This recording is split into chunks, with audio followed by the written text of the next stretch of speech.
Greetings, dear subscribers and casual listeners of my channel. Today we'll talk about Severus Snape, a character whose story has come a long way from being one of the most disliked heroes to someone who was able to redeem himself. He earned forgiveness not only from Harry and the other characters, but also from the viewers and readers. However, this does not mean that Snape became a good person. In this piece, I want to discuss why he isn't as noble as he's often portrayed. Enjoy watching. Number 1. Favoritism towards Slytherin. Snape, as the potions master, often showed favoritism to students from his own house. Although as the story progressed, house points became less significant, in the beginning they played a key role, especially in the Philosopher's Stone. Students were deeply affected when they lost points, and Snape used his position for manipulation. He punished students from other houses, including Neville, who already suffered from constant humiliation, while he praised his Slytherins for even the slightest successes, ignoring their mistakes. Number 2. Insulting Hermione's appearance. This moment was left out of the films, but in the books, during the Goblet of Fire, Snape insulted Hermione's appearance. After Malfoy accidentally injured Hermione with his spell, her teeth grew rapidly and became enormous. Instead of supporting the girl, Snape made a cynical remark. "If there are any changes, they're very minor." For this, Harry and Ron yelled at the professor, for which they were punished. Number 3. Constant attempts to tease Sirius. Snape's relationship with Sirius, as well as with the other marauders, was always complicated. During their school years, James and Sirius regularly bullied Snape, and when they became adults, nothing changed. Although Sirius had long stopped reacting to his jokes, Snape continued to needle him about painful moments. For instance, he taunted Sirius for having to hide at Grimmauld Place, while others fought Voldemort. These verbal attacks played a part in Sirius's tragic death when he went to the Ministry, ignoring safety precautions. Number 4. Failed to teach Harry occlumency. When Harry began to learn occlumency, he had to face Snape. However, instead of teaching Harry how to control his emotions and protect his mind from external intrusions, Snape constantly provoked him. The lessons turned into arguments and conflicts, which only worsened the situation. After Harry accidentally entered Snape's memories, Snape completely stopped the lessons, leaving Harry without this crucial skill. Number 5. Invented Sectum Sempra. Snape was not only a talented potions master, but also a master of dark magic. He invented the spell Sectum Sempra, which causes terrible wounds on the opponent's body. Although J.K. Rowling didn't provide a detailed explanation of why Snape created this spell, the mere existence of it points to Snape's inclination towards the dark arts. This spell would serve only to cause pain and suffering. Number 6. Dislike for Harry because of his father. Snape always disliked James Potter, and with that, Harry. Harry reminded him that Lily, the woman he loved, chose James instead of him. Even though Harry was innocent of the fact that his father was the person Snape hated, it didn't stop the professor from constantly belittling and mocking Harry. This animosity only grew stronger each year, especially after the events of the Half-Blood Prince. Number 7. Became a Death Eater. Snape voluntarily joined Voldemort and became a Death Eater. This decision was made in his youth, and despite his subsequent redemption, it's hard not to consider it a part of his dark side. Snape joined Voldemort with his old school friends, and despite everything that happened later, his participation in this organization remains a dark chapter in his life. Number 8. Publicly humiliated Neville. One of the most painful moments for Neville. Longbottom came during his 3rd year, when he accidentally ruined a potion in Snape's class. Instead of offering constructive criticism, Snape humiliated Neville in front of the entire class. "This is the work of Neville Longbottom," he announced loudly, holding up the ruined cauldron. "The worst student Hogwarts has ever seen." The entire class heard Snape's cruel words, and Neville's humiliation was complete. Imagine the shame Neville felt, knowing that every student in the school now knew about his mistake, all because Snape chose to make an example of him. A good person, especially a teacher, would never treat a student like that.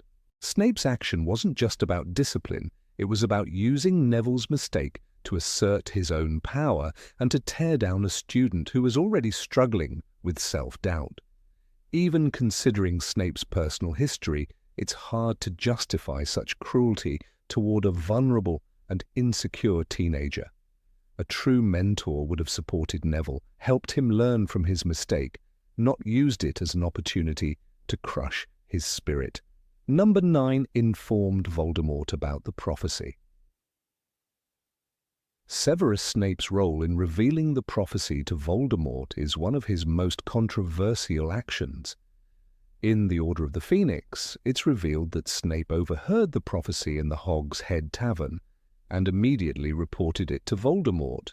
He knew that the prophecy predicted the downfall of the Dark Lord at the hands of a child born in July, but he didn't know it referred to Harry Potter at the time. When Voldemort acted on this information, it led to the Potters' deaths. Snape may have regretted his actions later, but the fact remains that it was his decision to share the prophecy that set the tragic events in motion. Snape's decision to pass on the prophecy was motivated by his personal agenda. He was trying to prove his loyalty to Voldemort and secure his position within the Dark Lord's ranks. He didn't think about the consequences for the Potters or Harry. As Snape himself reflects, I thought you were the one to stop Voldemort, that he was going to come after you, the boy. He never imagined that the prophecy would lead directly to Lily's death. His actions, while later regretted, show a stark disregard for the safety of others. It wasn't a mistake made out of ignorance, but a conscious choice driven by his ambition. While Snape's later actions may have been heroic, they do not erase the fact that he put his own interests first when he betrayed the Potters. He knew that Voldemort would kill the child who threatened him, but still chose to act in a way that led to their deaths. The fact that Snape later felt remorse doesn't change the selfishness behind his decision. His actions were motivated by self-interest, not by the well-being of others.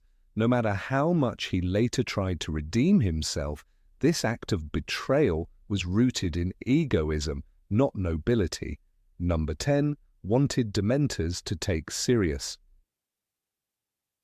When Sirius Black escaped from Azkaban, Severus Snape saw an opportunity for revenge. He seemed to relish the thought of his old enemy being captured and sentenced to death by Dementors. When Harry, Ron, and Hermione tried to explain that Sirius was innocent, Snape refused to listen. "You're lying," Snape spat at them, his voice full of venom. Even after the truth about Peter Pettigrew was revealed, Snape remained obstinate, determined to see Sirius punished. He chose to believe his own version of events fueled by hatred rather than face the reality.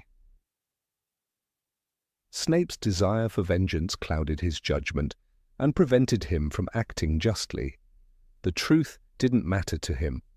What mattered was his long-standing grudge against Sirius, and he would go to any lengths to see him suffer. He couldn't set aside his personal animosity for the sake of justice. Even in the face of undeniable evidence, Snape clung to his need for retribution, unable to let go of his past grievances. It was a desire for vengeance that overshadowed reason, mercy, and fairness. This was not the behavior of a good person. A truly good person would have listened to reason, acknowledged the truth, and acted accordingly. Snape's refusal to accept the facts, driven purely by bitterness and prejudice, exposed the dark side of his character. His inability to rise above his hatred and seek the truth rather than revenge marked him as someone far from noble. Number 11. Bullied students to boost his ego. Severus Snape's role as a teacher was far from one of guidance or inspiration. Instead of nurturing his students, he took pleasure in belittling them. He often used insults to assert his power, especially with Harry. In the Philosopher's Stone, when Harry and his friends made a mistake in potions class, Snape sneered, "You are lucky you're not expelled." His eyes were cold, and his voice was dripping with disdain. Snape wasn't merely being strict, he was intentionally trying to break their spirits. Snape thrived on the fear he instilled in others. He knew how terrifying he was, and he used that fear to maintain control. During one of his many tirades, Snape humiliates Neville Longbottom in front of the entire class. "Your potion looks like something that's been sitting in a rat's cage for a month," he mocks. Neville, already insecure, cowers under his harsh words. Snape was fully aware of the damage he caused, but it seemed to feed his need for superiority. It wasn't enough for him to be a competent teacher. He wanted to break his students down and elevate himself by comparison. The most disturbing part of Snape's approach was how he used psychological abuse as a tool for control.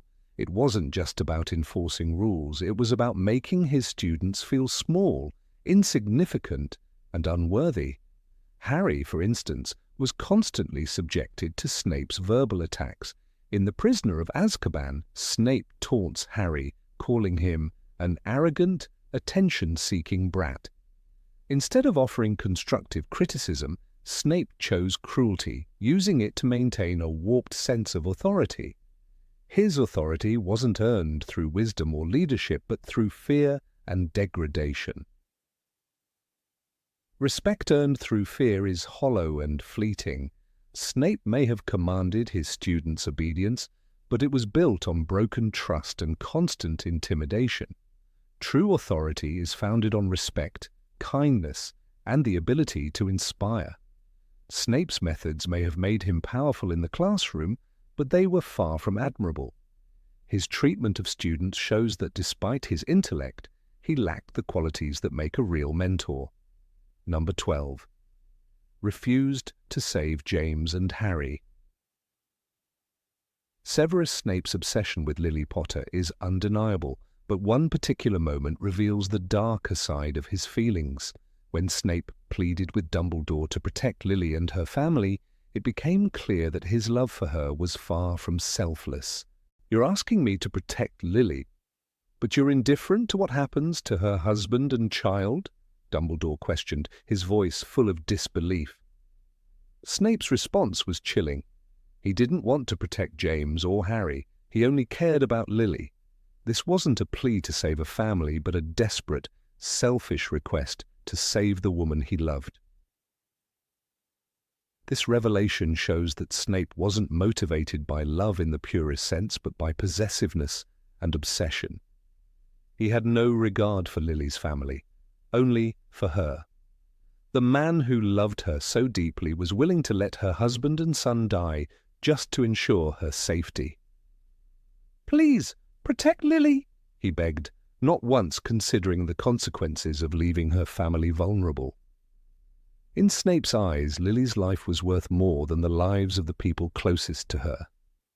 This wasn't a selfless act of love, it was a manifestation of Snape's egotistical desires. A truly good person wouldn't have made such a request. Love should encompass the well-being of those around us, not demand the sacrifice of others for personal gain. Snape, however, couldn't see beyond his obsession. His feelings for Lily were so consuming that he couldn't bear the thought of losing her, even if it meant condemning her family to death. A good person wouldn't have placed the life of the one they loved above the lives of that person's family. knowing the pain it would cause them.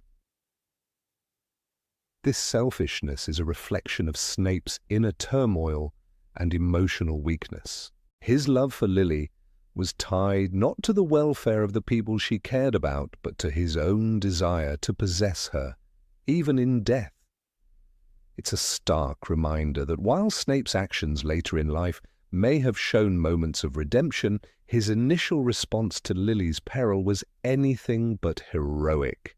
A truly noble heart would have never made such a choice, no matter the depth of love. Number 13 humiliated Lupin and exposed his secret. During Harry's third year at Hogwarts, Professor Remus Lupin took over the Defense Against the Dark Arts class, and it didn't take long for Snape to start making life difficult for him. Snape seemed to take every opportunity to remind the students of Lupin's mysterious past. "I don't suppose you're familiar with the wizarding world's most famous werewolf, Lupin," he sneered, hinting at a secret that Lupin tried so hard to keep hidden. Snape's eyes gleamed with malicious delight as he played on the student's curiosity, setting the stage for later revelations. The worst moment came when Snape, in a cruel twist of fate, exposed Lupin's secret to the entire school.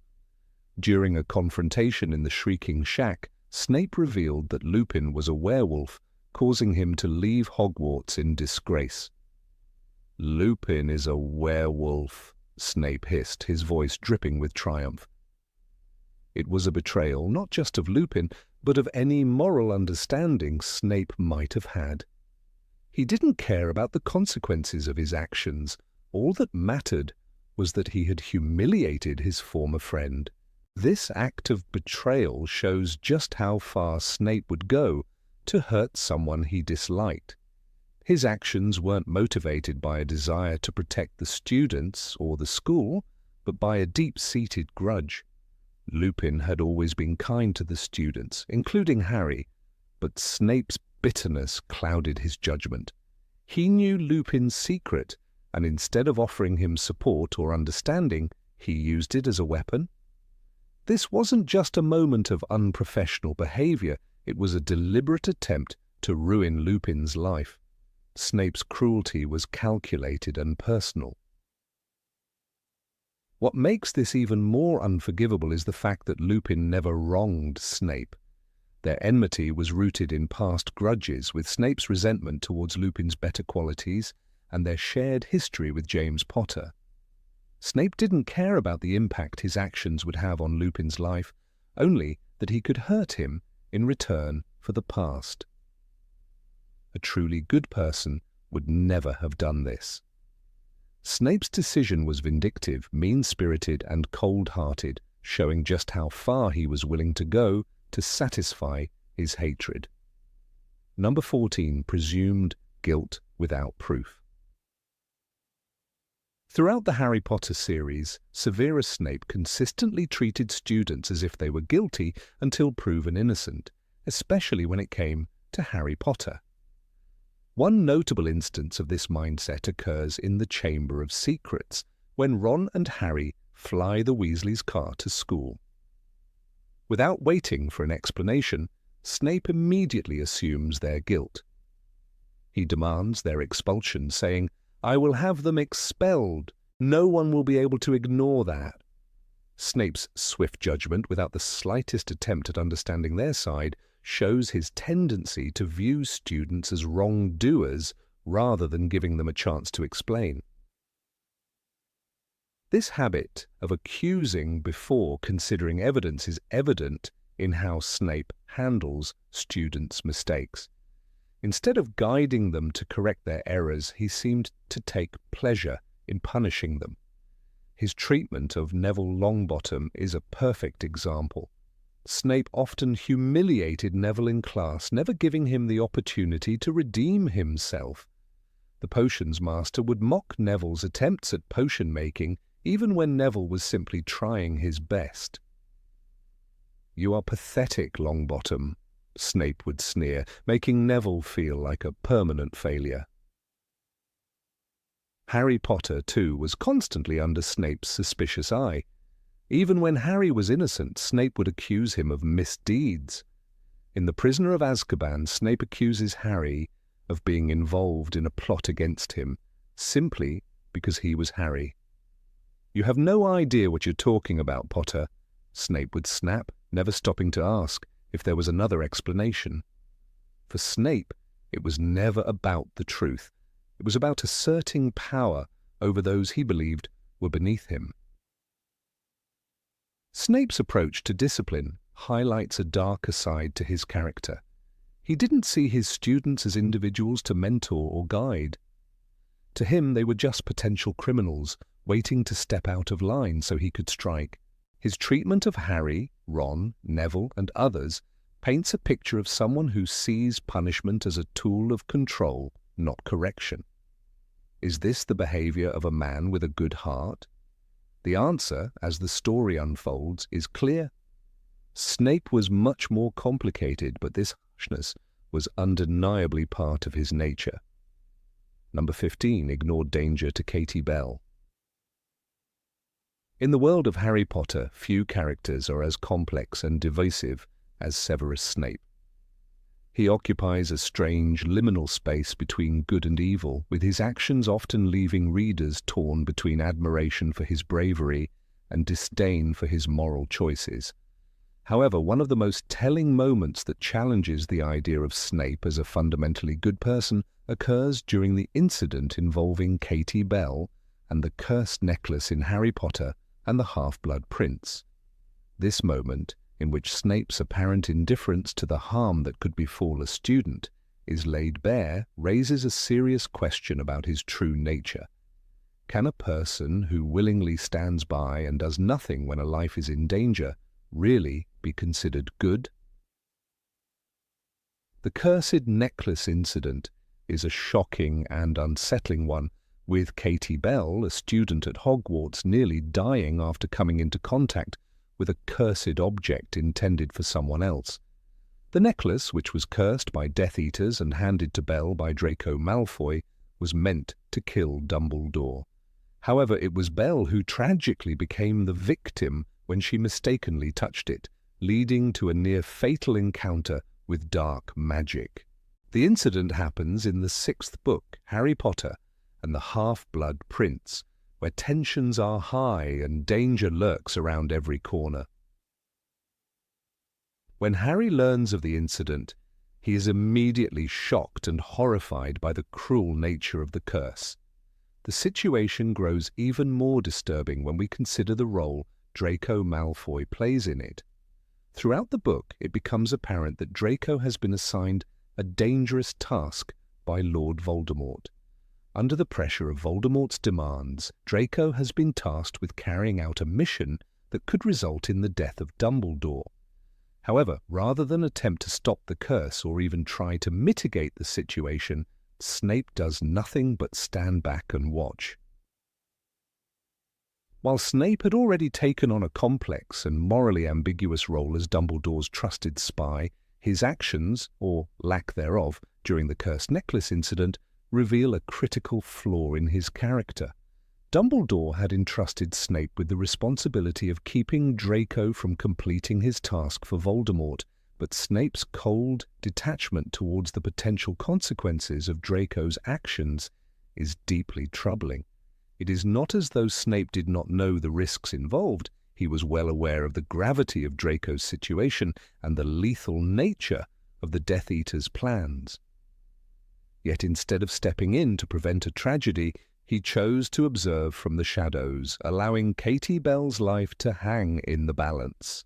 At this point in the story, Snape had already proven that he was capable of great deception and cruelty, yet there was always an element of doubt that lingered.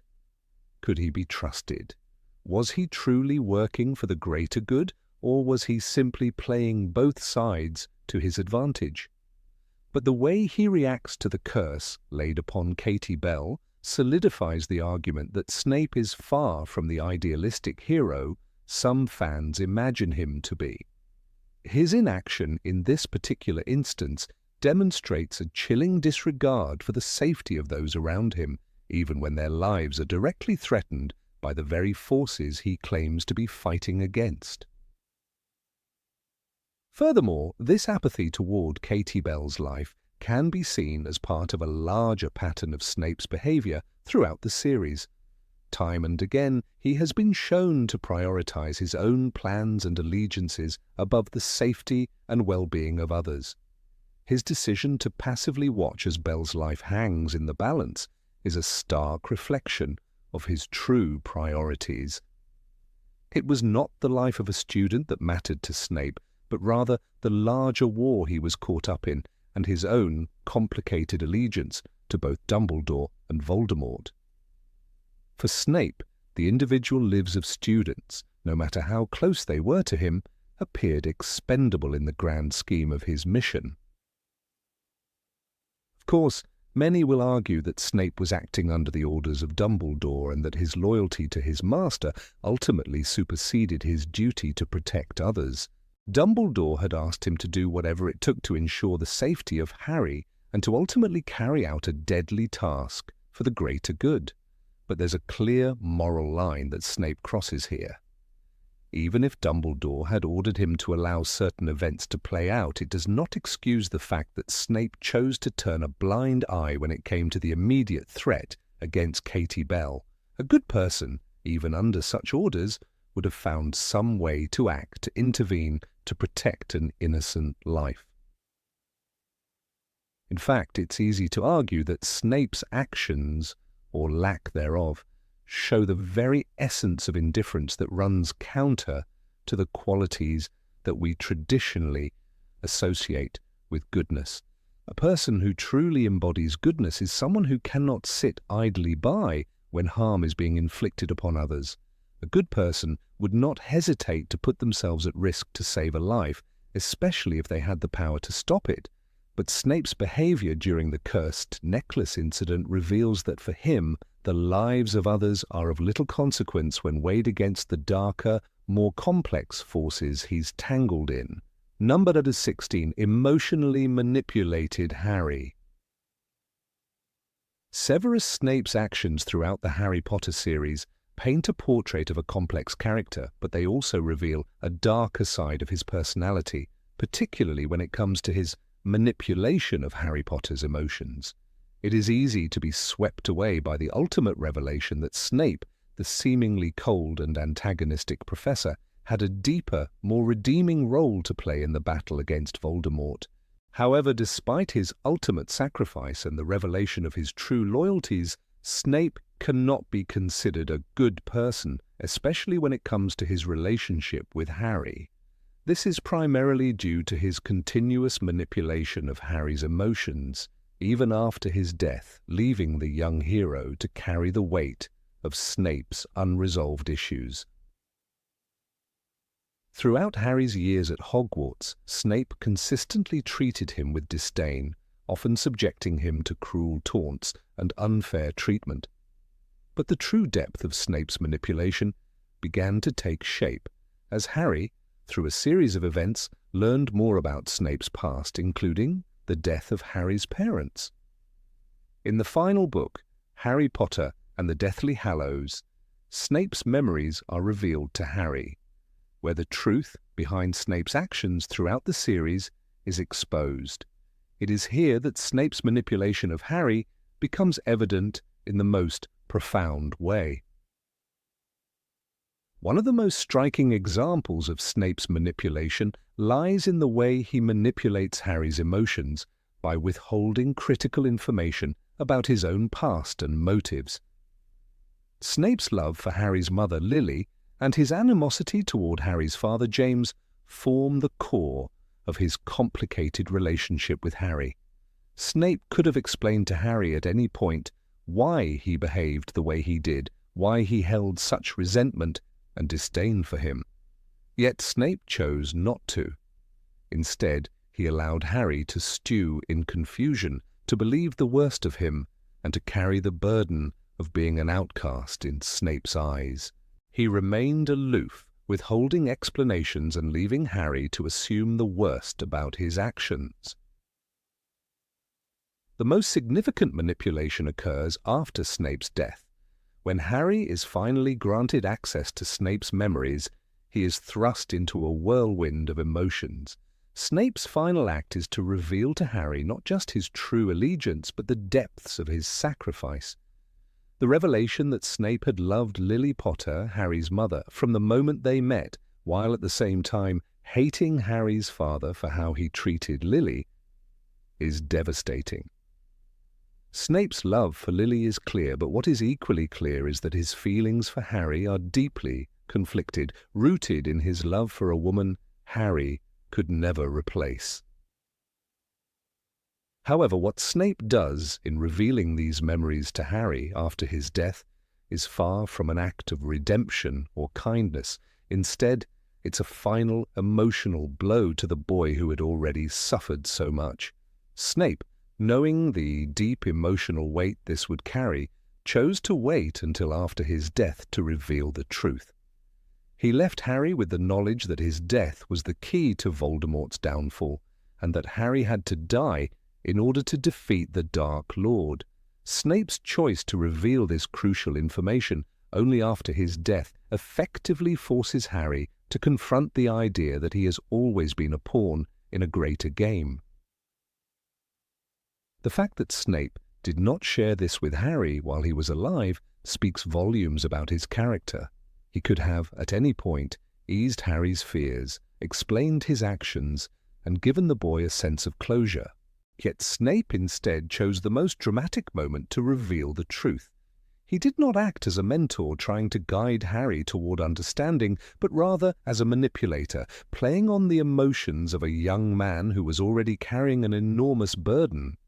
By withholding his true feelings until the end, Snape left Harry to grapple with the reality of his death alone, forcing him to come to terms with the fact that he, too, was a sacrifice to Voldemort's defeat. What Snape's actions reveal is a level of emotional cruelty that can't simply be dismissed as misguided protection or a lack of communication. Instead of guiding Harry as a true mentor would, Snape used Harry's emotions for his own purposes. He manipulated Harry's hatred and confusion, encouraging him to despise him while secretly orchestrating events from behind the scenes. Harry was left in the dark about Snape's true loyalty until it was too late, and by the time the truth came to light, it was presented in a way that left Harry emotionally shattered. Snape's actions also show a deep psychological understanding of Harry's vulnerabilities. He knew that Harry had suffered tremendous losses, from the death of his parents to the loss of his godfather, Sirius Black. Snape knew exactly how to play on these emotions, manipulating Harry's grief and anger for his own ends. Harry's mistrust and disdain for Snape throughout the series were not unfounded, but they were also manipulated by Snape's own insecurities and jealousies. Snape knew that Harry's emotional state would make him an easy target for his manipulation, and he used that knowledge to control the narrative. Number 17 never admitted his own faults. Severus. Snape is often seen as one of the most complex and tragic characters in the Harry Potter series. While many readers have come to regard him as a hero by the end of the story, particularly after his tragic death in the Deathly Hallows, it is important to recognize that Snape's actions throughout the series do not fit the mold of a good person. One of the key reasons for this is that Snape, despite his considerable sacrifices and the role he plays in the fight against Voldemort, never truly acknowledges his mistakes or the pain he caused others. This refusal to accept responsibility for his actions, particularly those that led to the death of Lily Potter and the suffering of Harry, makes it clear that Snape cannot be considered a good man, no matter how much he may have done for the greater good. From the moment he is introduced in Harry Potter and the Philosopher's Stone, Snape is a character shrouded in secrecy, bitterness, and a cruel sense of authority. His hostility towards Harry Potter is immediate and intense, but it is not until later in the series that the full extent of his motivations is revealed. While some fans argue that Snape's actions were driven by love for Lily Potter, the truth is far more complicated and less redeeming. He never directly acknowledges that his inability to protect Lily, or his role in her death, is a mistake. Rather, he consistently blames the circumstances around him, choosing to see himself as a victim of fate, the Muggle world, and even the Marauders, rather than confronting his own role in the events that transpired. In The Prisoner of Azkaban, when Harry learns of the past history between Snape and his father, James Potter, the animosity between them is portrayed as something deeply rooted in their youth. James bullied Snape during their time at Hogwarts, making Snape's resentment toward him understandable. However, Snape's inability to forgive or let go of this grudge becomes a key issue in understanding his character. It's clear that Snape's hatred for Harry is not only based on the boy's resemblance to his father, but also on Harry's accidental role in reopening old wounds. Snape's failure to see past his own pain and hatred prevents him from recognizing that Harry, despite his father's legacy, is not responsible for the actions of others. Rather than acknowledging his own bitterness and its impact on Harry, Snape channels his frustration into harshness and cruelty, particularly towards Harry and his friends. Even when Snape ultimately reveals his true allegiance and role as a double agent, working to protect Harry and defeat Voldemort, it is crucial to recognize that he does so not out of a sense of moral duty, but rather because of his ongoing obsession with Lily. The truth is that Snape's motivation is deeply personal, tied to a love that never truly faded but never evolved either. When he confesses to Dumbledore in The Half-Blood Prince that he had made an unbreakable vow to Narcissa Malfoy to protect Draco Malfoy and, if necessary, kill Dumbledore, he does so not because he believes it is the right thing to do, but because of his guilt over Lily's death. Snape's devotion to Lily is often mistaken for a noble act, but it is, in reality, an example of his inability to move beyond the past and his refusal to accept responsibility for the things he had done. Snape's failure to acknowledge his own flaws is most glaring in his interactions with Harry. Throughout the series, Snape blames Harry for the wrongs that were done to him, whether it is blaming the Marauders for his humiliation or accusing Harry of being the sole reason for the resurrection of his old rival, Voldemort. When Harry learns of Snape's role in his mother's death, he is deeply shaken. However, Snape never once directly apologizes or expresses regret for his involvement in those events. Instead, Snape hides behind his cold, sarcastic exterior and insists that Harry is the one who misunderstood the situation. He does not show a shred of remorse for his actions, instead choosing to make Harry's pain and grief an extension of his own bitterness.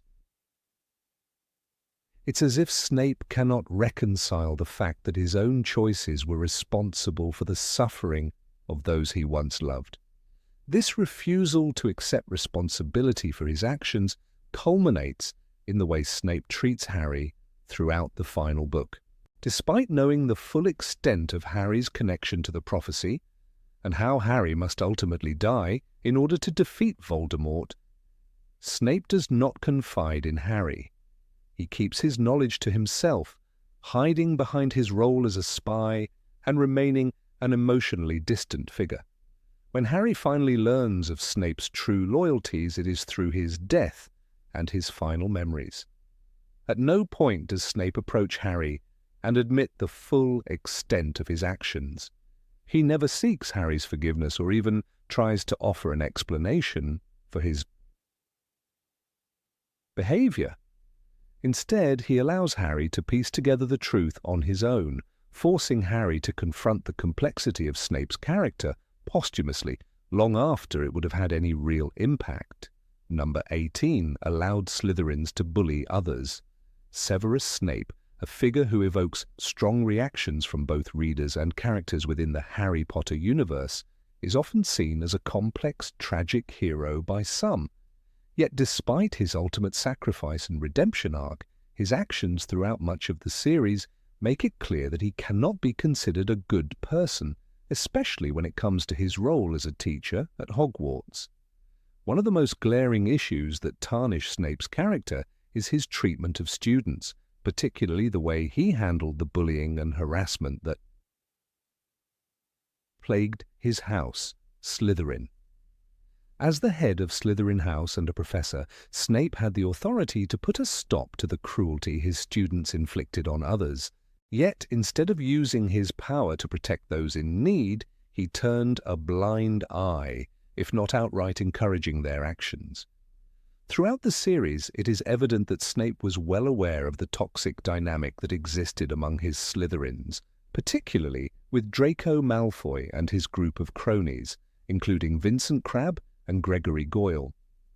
These boys were relentless in their torment of students from other houses, especially those who were considered weaker or more vulnerable.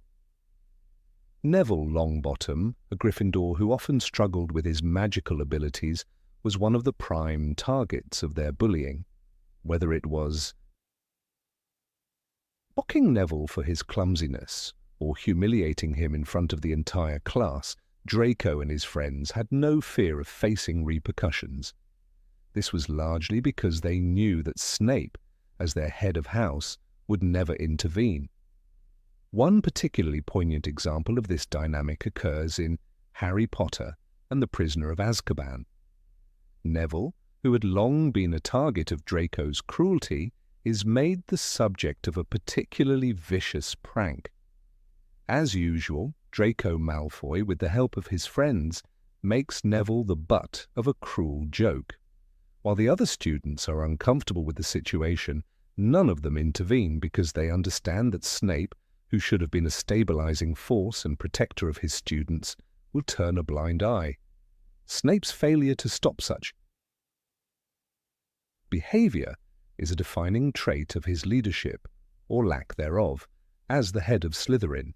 As someone who held considerable authority, he had the power to create a safe environment for all students, but he chose not to exercise it. The same can be said of Hermione Granger, another frequent target of Draco's disdain. Hermione, a brilliant but often socially awkward student, became the subject of endless ridicule from Draco and his friends. While much of the bullying she faced was verbal, the emotional toll was no less severe. Snape, as her professor, had every opportunity to protect her, particularly when she was taunted for being a know-it-all, or when Draco and his gang would make fun of her in front of others. Instead of offering her a shield, Snape would often stand by, letting the bullying unfold in front of his eyes. His actions, or lack thereof, showed a glaring failure to live up to the moral responsibility expected of an educator, let alone someone who would later be revealed as a hero. One of the most telling examples of Snape's disregard for bullying occurs in Harry Potter and the Half-Blood Prince. During a particular moment in the book, Draco Malfoy is engaged in a plot that involves targeting Harry Potter, and once again, his friends, including Crabbe and Goyle, are complicit in the behavior. Instead of stepping in to stop the actions of his students, Snape not only remains silent, but in some instances subtly encourages their cruelty. While he may have privately disapproved of some of Draco's actions, particularly when the bullying veered into more dangerous territory, Snape never took a stand against the bullying. He allowed it to fester, reinforcing the idea that those from his house, especially Draco, were beyond reproach. The lack of intervention was not limited to verbal bullying. In many instances, Snape's inaction extended to physical intimidation as well. When it came to events like the infamous Quidditch match between Gryffindor and Slytherin, Snape's bias toward his own house was evident. He allowed Slytherins to get away with aggressive and dangerous actions that would have led to immediate punishment if performed by anyone else. For example, in Harry Potter and the Philosopher's Stone, when Draco and his friends attempt to sabotage Harry's broom during the Quidditch match, Snape does nothing to stop it, despite knowing the harm it could cause. This is a glaring example of Snape's selective enforcement of rules, where his loyalty to his house overrode his duty to maintain fairness and safety for all students. In the classroom too, Snape's bias became painfully clear. He showed a particular animosity toward students from Gryffindor, with Harry Potter being his prime target. While some might argue that Snape's harsh treatment of Harry was motivated by personal animosity due to past grievances, it was also evident that he allowed students from his own house to be unruly while targeting students from other houses for minor infractions. This uneven application of authority highlights Snape's failure as a teacher who should have modeled fairness, respect, and accountability. His obsession with humiliating students like Harry Potter and Neville Longbottom seemed to be a method of asserting control and superiority rather than a genuine effort to teach or guide them. At the same time, Snape's actions often left the victims of bullying feeling isolated and powerless. Hermione, Neville, and Harry were regularly put in difficult situations where they were forced to fend for themselves because the authority figure who should have protected them, Severus Snape, refused to take action. The students, particularly those who had already faced adversity, such as Neville and Harry, had to bear the brunt of this unchecked cruelty, while Snape simply watched from the sidelines. If Snape had used his authority to stop Draco and his friends, perhaps the situation would have been different, but instead, Snape reinforced the hierarchy where his house's students could act with impunity and others could suffer the consequences without fear of punishment. This failure to protect students from the bullying and mistreatment of others speaks to a larger problem in Snape's character. While he may have possessed moments of personal bravery or redemption, the fact remains that he did not serve as a moral guide for his students. Rather than fostering an environment where all students could thrive, Snape allowed a toxic atmosphere to flourish under his watch. In doing so, he perpetuated a cycle of cruelty and intimidation, with his inaction allowing the worst of it to continue unchecked. In essence, Snape's behavior toward the bullying of his students reveals a fundamental flaw in his character. No matter how tragic his backstory may be, no matter how complex his motivations, he cannot be considered a good person if he allows such harmful behavior to thrive. A good teacher, a true protector, would never stand idly by while their students suffered. Snape, despite his many complexities, failed this test of moral responsibility. The bullying and harassment that occurred under his watch was a direct result of his indifference, and this inaction casts a shadow over any notion that he could be considered a hero. Number 19 was cruel to house elves. Severus Snape's character in Harry Potter is one of the most complex and ambiguous in J.K. Rowling's wizarding world. While he is often celebrated for his sacrifice and bravery, there remains a darker side to him that cannot be overlooked. One particularly telling aspect of his character that highlights why he cannot be considered a good person, regardless of his actions in the final battle, is his treatment of house elves. Though many fans focus on his courage and eventual loyalty to Dumbledore, Snape's cruelty towards these magical beings speaks volumes about his nature, revealing a side of him that lacks empathy and moral integrity. House elves in the Harry Potter series are often depicted as subjugated creatures bound by ancient magic to serve wizarding families without question. They are treated as little more than property, but among the characters in the wizarding world, some show them kindness and respect. Yet Snape's behavior towards them reveals a deeply ingrained disdain for those he deems inferior. One of the clearest examples of Snape's callous attitude towards house elves is his interaction with Dobby, the most famous house elf in the series. Though many characters like Harry, Hermione, and even Hagrid exhibit empathy for Dobby's plight, Snape shows nothing but contempt for him. In Harry Potter and the Chamber of Secrets, Dobby is a free elf working at Hogwarts, and his presence there is a point of tension between the students and staff. While other teachers either ignore him or treat him with mild indifference, Snape's treatment of Dobby is downright hostile. When Snape encounters Dobby in the school, he does not just express displeasure at his presence, he actively ridicules and belittles the elf. Snape's words and actions in these moments are cold and unforgiving. He has no patience for the elf's attempts to assert his independence, no recognition of the pain he has endured, and no willingness to extend even the most basic courtesy to a creature who has endured so much suffering at the hands of wizards. Snape's disregard for house elves is not limited to his behavior toward Dobby. His general indifference to their suffering, which is consistent throughout the series, demonstrates a fundamental lack of compassion.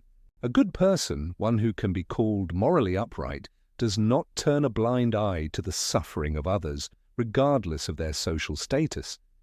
Yet Snape does just that, never once showing any willingness to aid the house elves in their plight or even consider their suffering as meaningful.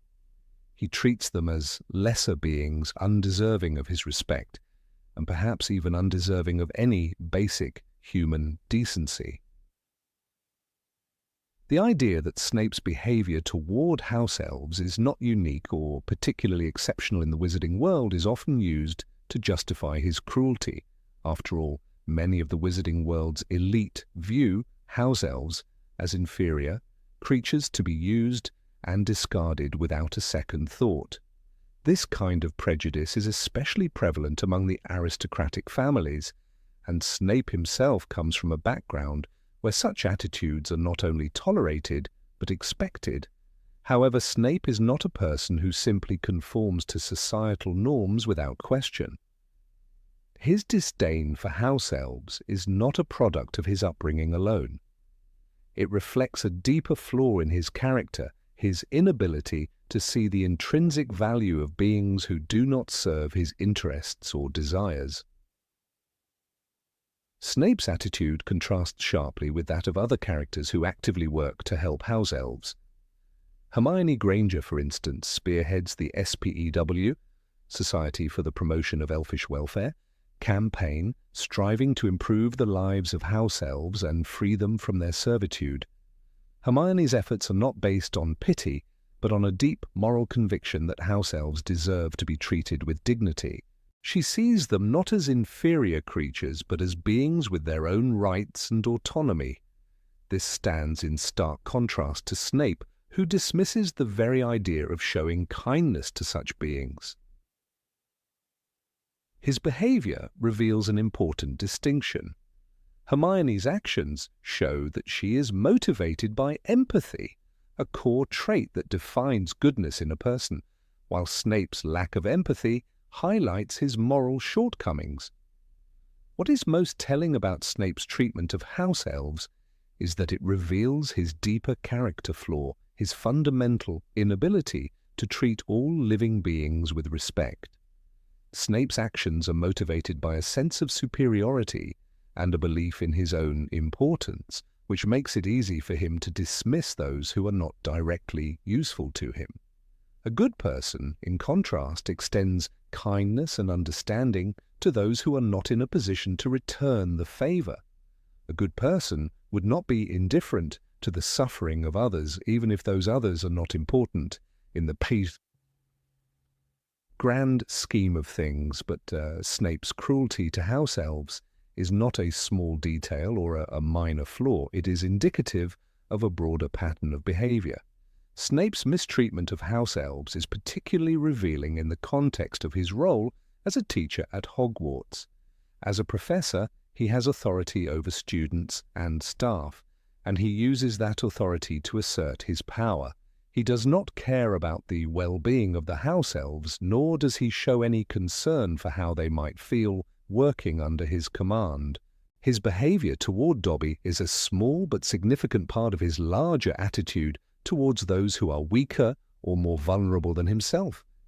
He never once extends kindness to these creatures, despite their hard work and loyalty to the school. Some might argue that Snape's harshness toward house elves is a mere reflection of his complex character, someone who has suffered deeply and, as a result, is unable to express kindness to those who do not matter to him. However, this line of reasoning does not hold up when we consider that Snape's behavior toward others, whether students, fellow teachers, or even his enemies, is similarly characterized by disdain and cruelty. There is no moment in the series where Snape exhibits genuine kindness or compassion toward anyone except for those who can serve his personal interests. This is what separates him from truly good characters like Harry Potter, who strives to help even those who do not directly benefit him, or Hermione Granger, who acts with moral integrity regardless of how her actions are received by others. It is also worth noting that Snape's treatment of house elves is not merely a product of his harshness as a teacher or his role as a spy for Dumbledore. His cruelty toward these magical creatures is not just a reflection of his professional demeanor or his motivations in the war. It is an expression of his personality, a trait that runs deep in his character. Snape is, at his core, someone who believes in the inherent worth of only a select few, and those who fall outside of that select group, whether they are house elves or Muggleborns, are dismissed with contempt. This reveals a deep flaw that is not redeemed by his ultimate loyalty to Dumbledore or his protection of Harry. In conclusion, Severus Snape's behavior towards house elves is not just an incidental detail of his character. It is a key part of why he cannot be considered a good person. Despite his eventual redemption and sacrifices, his cruelty toward creatures he deemed inferior reflects a lack of empathy, kindness, and respect. While other characters in the series, like Hermione and Harry, show compassion for all beings, Snape's disregard for house elves, and by extension, his disregard for those who are not directly beneficial to him, highlights his deeper moral flaws. A truly good person treats all beings with respect, not just those who can offer something in.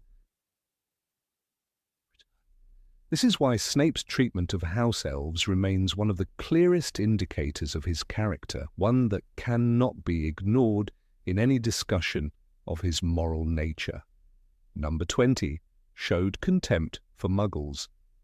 Severus Snape, a figure of immense complexity, is a character who constantly oscillates between the roles of villain and hero in the world of Harry Potter. While his eventual role as a spy for Dumbledore during the Second Wizarding War demonstrates a form of redemption, there remains a crucial element in Snape's character that undermines his portrayal as a fundamentally good person: his deeply ingrained disdain for Muggles. This animosity, though not as outwardly violent as his earlier associations with the Death Eaters, was never fully eradicated, even as a professor at Hogwarts, a member of the Order of the Phoenix, and a secret ally to Harry Potter. Snape's contempt for Muggles remained glaringly evident in his behavior and attitudes. His relationship with the term Muggle, a word he wielded with clear disdain, speaks volumes about the core of his prejudice. Snape's bias against Muggles can be traced back to his childhood, shaped by a father who treated his mother, Eileen Prince, with cruelty. Eileen, though a witch, came from a Muggle family, and it was this heritage that Snape would come to resent. Severus's hatred was not limited to his personal experiences, it extended to the larger Muggle community. This disdain would grow and fester, aligning with the ideologies of the Death Eaters who believed in the purity of wizard blood and the superiority of magical beings over muggles. The radicalization of his youth under the influence of figures like Lord Voldemort instilled in him a view of the world that saw muggles as inferior. Despite distancing himself from Voldemort's influence later in life, that belief persisted quietly in Snape's heart. Though Snape was not outwardly violent in his expression of this hatred, his prejudiced views were still ingrained in the way he treated others. The way he spoke about muggles was telling. The term muggle was used in his vocabulary not as a neutral descriptor but with a sharpness, a sneer, that made his disdain clear. In Harry Potter and the Half-Blood Prince, Snape's attitude towards muggles becomes more evident. When discussing the importance of blood purity with Harry, Snape uses the word muggle as if it were a curse. He speaks of them as if their existence is somehow beneath consideration. It's not merely the matter of their non-magical status that bothers him, but the very notion that these individuals, these muggles, should have any claim to equality or recognition in the magical world. His harshest words and judgments seem often to be reserved for those whose magical abilities are absent. Even more telling is Snape's treatment of students who were half-bloods or muggle-borns like Hermione Granger. While he did not show outright hostility to Hermione, his consistent undermining of her efforts in class hinted at his inherent bias. He never truly seemed to consider her worth as much as he did that of other students, particularly those who came from pure-blood families. In Harry Potter and the Philosopher's Stone, Snape's attitude towards Hermione is barely concealed when he targets her for mistakes, using his position as a teacher to disempower her in front of her peers. The fact that Hermione was a Muggle-born was something Snape undoubtedly took issue with, even if he did not always openly express his opinion. It was a subtle form of discrimination, one that involved belittling and demeaning students without resorting to the overt cruelty that Voldemort and the Death Eaters employed. But it was still cruelty nevertheless. It is also essential to look at Snape's response to the Muggle world in the broader context of the series.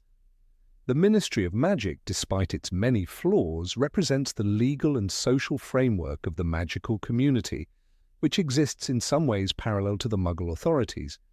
However, Snape's discomfort with Muggle authority was evident in how he often dismissed it, not just as inadequate but as irrelevant.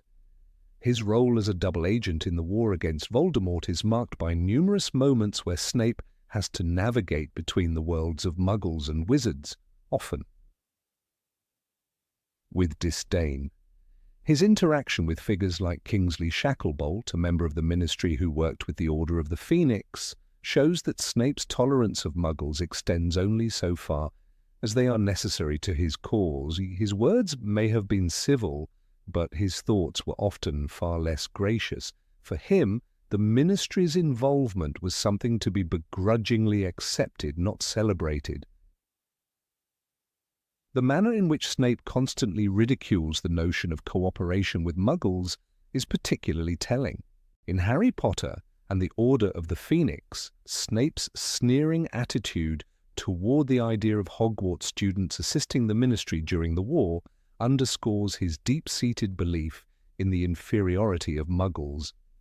This attitude reveals a deep flaw in Snape's character.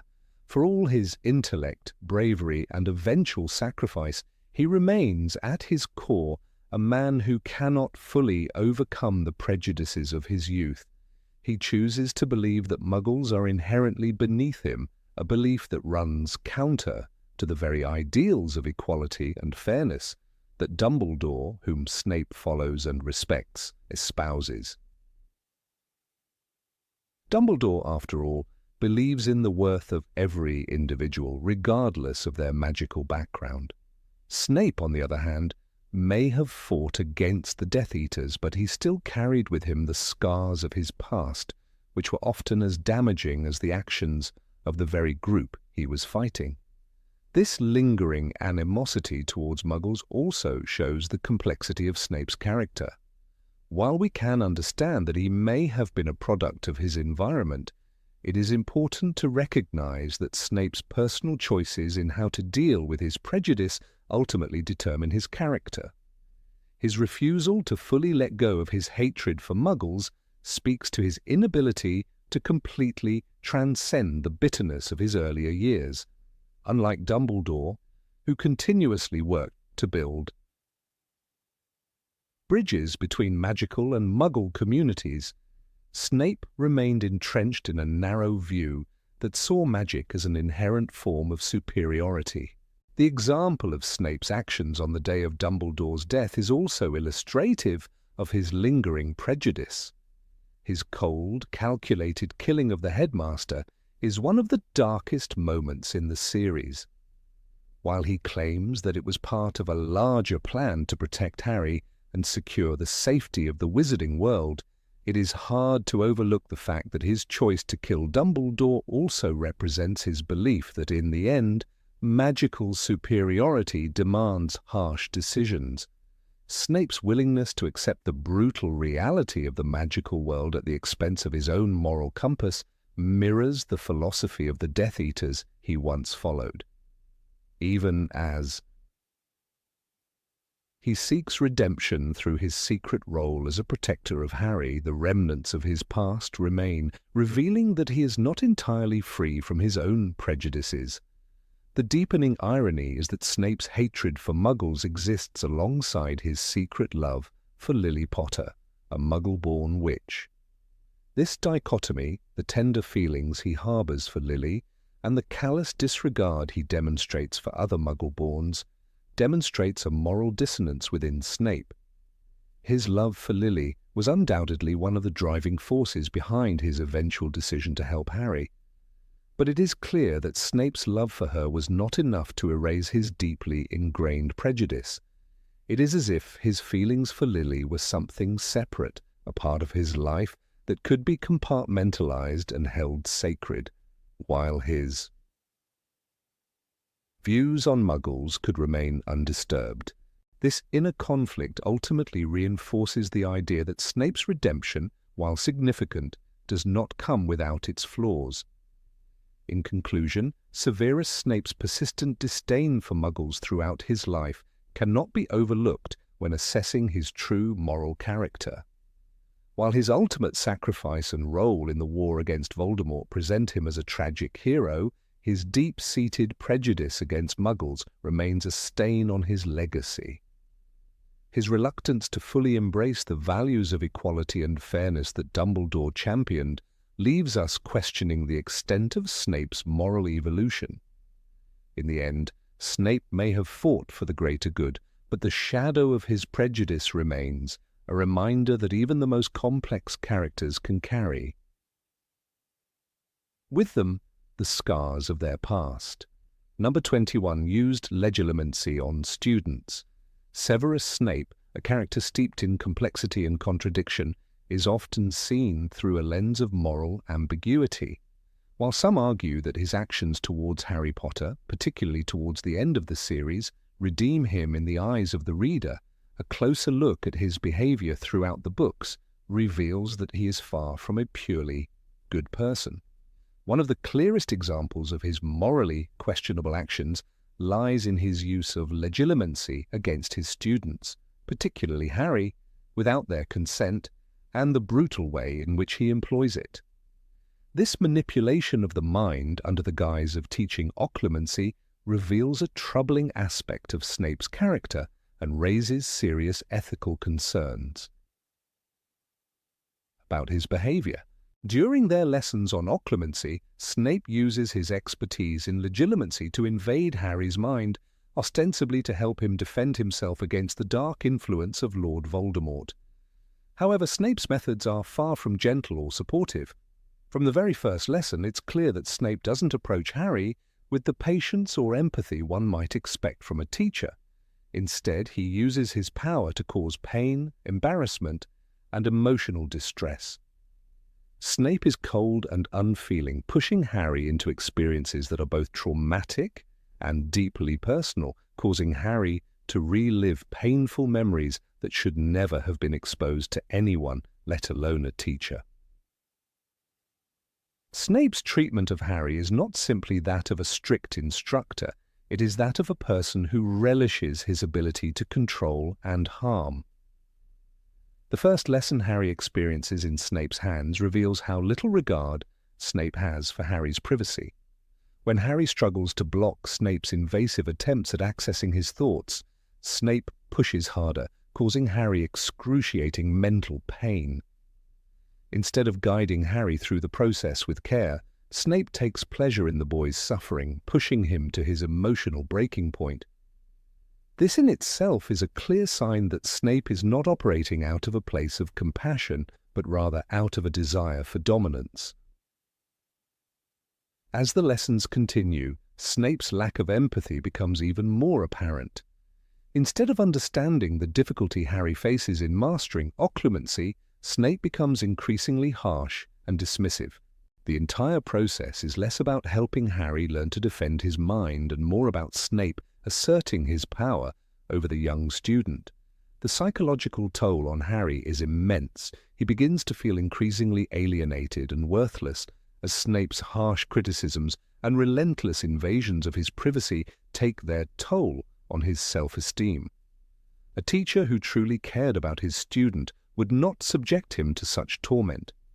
Instead of fostering Harry's trust, Snape destroys it, using his skills in legitimacy to tear apart the boy's mental defenses. The pain Harry experiences during these lessons is not just physical, but deeply emotional. Snape pushes Harry to relive memories that are not only humiliating but profoundly painful. One of the most telling moments comes when Snape forces Harry to relive his worst memory, the one in which he witnesses his father, James Potter, bullying Severus Snape during their school days. This memory is a source of great pain for Harry, as it taints his understanding of his father, who he had always idolized. Snape uses this memory against Harry, reveling in his discomfort and not allowing him the space to process these emotions privately. Snape is fully aware of the impact this will have on Harry, yet he uses it as a weapon in his attempt to teach him occlumency, regardless of the emotional damage it causes. It is important to recognize that while Snape's methods are justified by his intentions, protecting Harry from Voldemort's influence, the ends do not justify the means. A good person, a truly empathetic individual, would not resort to such cruelty in the name of protection. Instead of helping Harry build the mental fortitude to fight Voldemort's influence, Snape only serves to traumatize him further. The relationship between teacher and student, one that should be built on trust and mutual respect, is instead riddled with manipulation, control, and abuse of power. Snape's approach to teaching Harry not only shows his disregard for the emotional and psychological well-being of his student, but it also highlights a troubling pattern in his behavior. Throughout the series, Snape repeatedly uses his position of power to manipulate and control those around him. Whether it is his harsh treatment of Harry, his bullying of Neville Longbottom, or his condescending attitude towards other students, Snape consistently uses his position of authority to intimidate and belittle others. While some might argue that this is a result of his past trauma and complex emotions, it is still a choice to abuse power rather than use it responsibly. At the heart of Snape's actions lies a deep sense of insecurity and bitterness. His treatment of Harry and his use of legitimacy as a tool for torment stems from his inability to forgive both Harry's father and, by extension, Harry himself. Snape's bitterness towards James Potter manifests in his cruel treatment of Harry, a boy who had no part in his father's actions. However, instead of confronting his own past and dealing with his anger in a healthy manner, Snape projects his issues onto Harry, making the boy suffer for the sins of his father. This dynamic between Harry and Snape is one of the most tragic aspects of their relationship, as it highlights Snape's inability to move beyond his past grievances and make peace with his own demons. Despite Snape's ultimate role in protecting Harry, his actions throughout the series cannot be overlooked. The fact that Snape sacrifices himself in the end does not erase the psychological damage he inflicts upon Harry during their occlumency lessons. A true hero, a truly good person, would not cause another person such profound harm, even for the sake of a greater good. Snape's behavior in these lessons, using his skill in legilimency to break down Harry's mental defenses, serves as a stark reminder that even those who are ultimately on the side of good are capable of causing immense harm. This complexity is what makes Snape such a fascinating and at times tragic character, but it also makes it clear that he cannot be considered a wholly good person. Snape's use of legilimency also reveals his failure to recognize the boundaries of his students, particularly Harry. Throughout their interactions, Snape crosses lines that no teacher should ever cross. He violates Harry's privacy and disregards his emotional boundaries in the name of teaching a lesson. A good teacher understands the importance of respecting their students' personal space and emotions, but Snape's behavior shows a complete disregard for this. His obsession with teaching Harry to defend his mind comes at the expense of Harry's emotional well-being, and that is a line that should never have been crossed. The psychological toll of these lessons is immense, and Harry's struggles are further compounded by the fact that Snape seems indifferent to the emotional damage he causes. A good person, one who genuinely cares for another, would never make a student suffer in such a way. Even when Harry is on the verge of breaking down, Snape does not show an ounce of compassion. His cruelty is a reflection of his own emotional scars, but it is also a reflection of his inability to empathize with others. In the end, Severus Snape's use of legilimency as a tool for psychological manipulation and control paints a clear picture of why he cannot be considered a good person. While his ultimate sacrifice is significant, it does not undo the harm he caused throughout the series. A truly good person would never have used such invasive, cruel methods of teaching and would have respected the boundaries of those around them. Snape's actions, while motivated by a desire to protect, reveal the dark side of his character, a side that, ultimately, cannot be justified. Number 22. Mocked Tonks grief. When we think about Severus Snape, many complex layers come to mind. A man of deep mystery, a hero to some, and a villain to others. Yet, despite the various nuances that might suggest his redemption, there are moments in the Harry Potter series that starkly reveal the true darkness of his character, making it difficult to label him as truly good. One such instance comes after the tragic death of Sirius Black, when Snape, ever the cold, sarcastic figure, cruelly mocked the grief of Tonks, his fellow Order of the Phoenix member.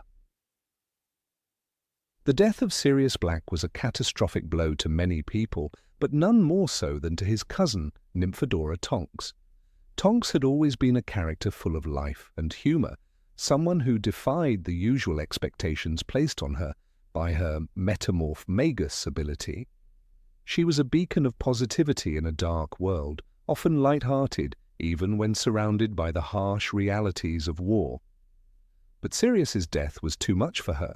For Tonks, Sirius had been a figure of immense importance, a father figure, a protector, and someone who had been her constant ally in a world full of danger. In the aftermath of the battle at the Department of Mysteries, as the Order of the Phoenix regrouped to heal and mourn their fallen, Tonks's grief was palpable. Her heartache was not something she could hide. Her sorrow was raw, and for a time she could do little but grieve for the man she had lost. The emotional toll on her was intense, and it was evident that the loss of Sirius had shaken her deeply. Yet in the midst of this overwhelming sorrow, Severus Snape, ever the pragmatist, did not offer the comfort that others might have. Instead, he showed no empathy. He saw her grief not as a natural reaction to tragedy, but as an inconvenience to the mission they were all supposed to be focused on. Snape's behavior toward Tonks after Sirius's death was, in a word, cruel. He made a sarcastic remark about how she had stopped being useful to the Order, implying that her emotions were a distraction from her duty. Snape's words cut through the fragile space between camaraderie and duty, turning what should have been a time of support into one of mocking derision. This was not simply a fleeting comment. It was a statement that revealed the depth of Snape's inability to relate to others on a human level. In a moment where any other individual might have offered their condolences or, at the very least, allowed Tonks the space to mourn, Snape chose instead to highlight her emotional vulnerability as something that was beneath him, something to be criticized. The cruelty of Snape's remark becomes even more apparent when we take into account his own understanding of loss. Snape, despite his attempts to appear unaffected, had experienced tragedy in his own life, most notably the loss of his beloved Lily Potter. He knew firsthand the weight of grief and loss. Yet he never showed any empathy toward Tonks, whose grief was equally intense, if not more so. Snape, in his infinite cynicism, saw grief as a weakness, a hindrance to his carefully constructed world of control and power. This inability to empathize with the suffering of others, even when it mirrored his own pain, is a key aspect of his character that makes it impossible to see him as a truly good person. It's important to note that by this point in the story, Snape's role as a double agent was well established. He was deeply embedded in the workings of both the Death Eaters and the Order, walking a precarious line between the two sides. His commitment to his mission was unwavering, but his disdain for the emotional chaos of those around him was equally clear. To Snape, emotions were something to be controlled or suppressed, not something to be acknowledged and processed. His harshness toward Tonks was, in a sense, a reflection of his own inner turmoil and inability to reconcile the conflicting forces at play in his life. Snape's tendency to belittle and mock the feelings of others didn't end with Tonks. It was a consistent theme in his interactions with others throughout the series. From his treatment of Harry Potter to his harsh words toward Hermione Granger and Ron Weasley, Snape was a man who often used his position of power to humiliate and degrade those who were weaker or more vulnerable than him. His behavior toward Tonks, then, is merely one example in a long list of moments that demonstrate his lack of compassion. In the larger context of Snape's character arc, this moment serves as a reminder that he was not a man of simple moral clarity. He may have ultimately made sacrifices for the greater good, but that does not erase the darkness of his actions. His treatment of Tonks reveals a man who was incapable of understanding or offering solace to someone in pain, a man whose own trauma had turned him into an emotionally distant, often cruel figure. Moreover, Snape's actions speak to a fundamental flaw in his personality, his arrogance. His belief that his suffering was greater than anyone else's, his tendency to view others as weak or inferior, is what allows him to dismiss Tonks's grief so callously. This is not the behavior of a good person, despite the fact that Snape would later make great personal sacrifices to protect Harry and aid the Order. He may have been a complex character with many contradictions, but at his core, Snape's lack of empathy for others was a defining characteristic that made him more of an anti-hero than a true hero. In the end, Snape's behavior toward Tonks highlights the tragic flaw in his character, his inability to connect with others on a deeply human level. It is a flaw that prevents him from being the kind of man who can be classified as good. While his ultimate sacrifice for Harry Potter and his role in bringing down Voldemort may redeem him in some eyes, it does not erase the fact that he was often a cruel, emotionally distant individual who saw others' pain as a weakness rather than a shared experience. It is this lack of empathy that, in the eyes of many, prevents Snape from ever being seen as a truly good person. His actions, while often justified by his need to maintain his cover as a double agent, were rooted in a deeply flawed understanding of human connection. He was a man who, despite his intelligence and his many sacrifices, could not understand the emotional realities of those around him. In examining the complexity of Severus Snape, we see a man who was torn between duty and emotion, between love and hate. His story is one of personal sacrifice and redemption, but it is also a story of deep emotional scars and a profound inability to relate to others. His treatment of Tonks after Sirius's death is a stark reminder that despite his eventual heroism, Snape was a man who could never truly understand the emotional needs of those around him. This failure to empathize, this cruelty in the face of grief, ensures that Snape will never be seen as a purely good person, no matter how much he may have ultimately done for the wizarding world. Number 23 abused his power as a teacher. Severus. Snape's story is one of the most debated in the entire Harry Potter universe. Admirers see him as a tragic hero, a man broken by love and redeemed by sacrifice. But when we look closer, when we strip away the romantic lens and examine his actions toward those who were powerless under him, a darker truth emerges. Snape's years at Hogwarts reveal not a misunderstood savior, but a man who repeatedly abused authority, using his position as a teacher to humiliate, intimidate, and emotionally wound the very children he was entrusted to protect. His cruelty was not the weapon of a righteous man fighting darkness. It was the shadow within him, thriving behind the mask of a professor. From the very first lessons with Harry Potter, Snape showed no intention of fairness. He targeted the boy for his father's sins, projecting old grudges onto an 11-year-old child.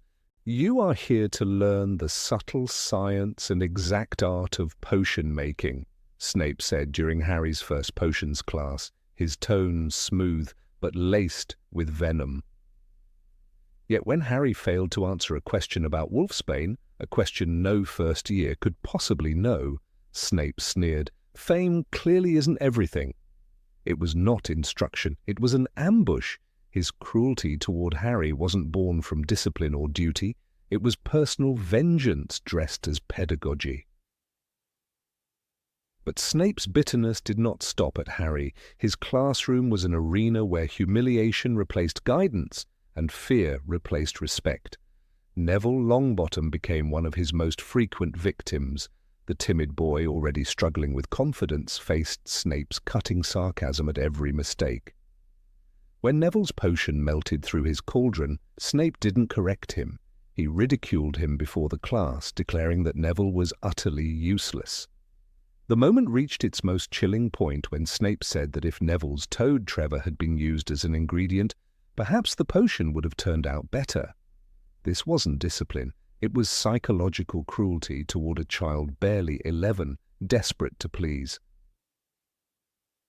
J.K. Rowling herself described how Neville's fear of Snape was so intense that the boy's worst nightmare was not Lord Voldemort, but Snape himself.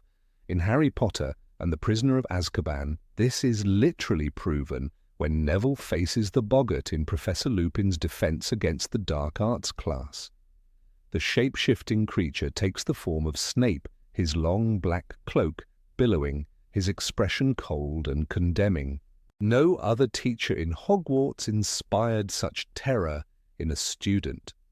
For a man supposedly aligned with the Order of the Phoenix, a man who fought for good, what does it say that a child's deepest fear was him? It wasn't only Neville. Luna Lovegood, though less frequently in Snape's class, represented everything Snape despised: eccentricity, vulnerability, and an unwillingness to conform. While Snape rarely addressed her directly in the books, his disdain for students like her was palpable. He valued control and obedience, traits of a teacher who demanded subservience rather than curiosity.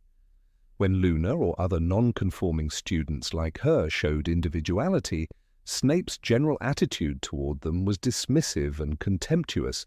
It was the same with Hermione Granger, whose brilliance should have earned his respect.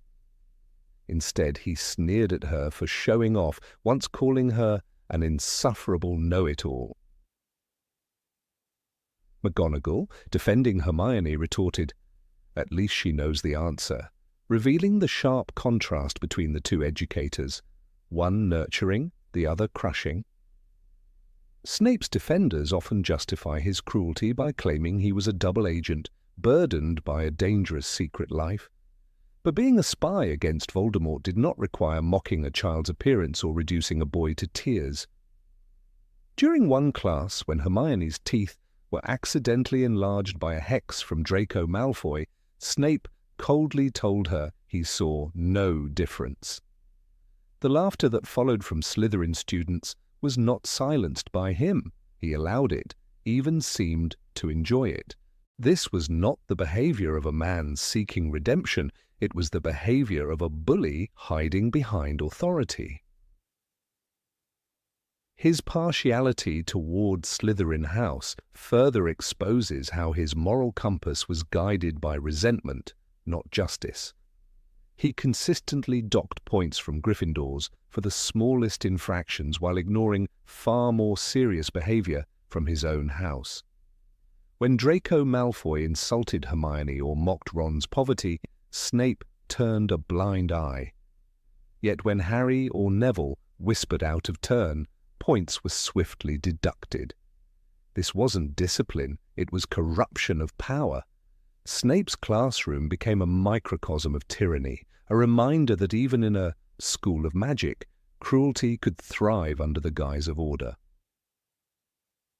Snape's teaching methods also revealed his desire for control over emotional domination. He thrived on seeing students squirm, on reminding them of their inferiority.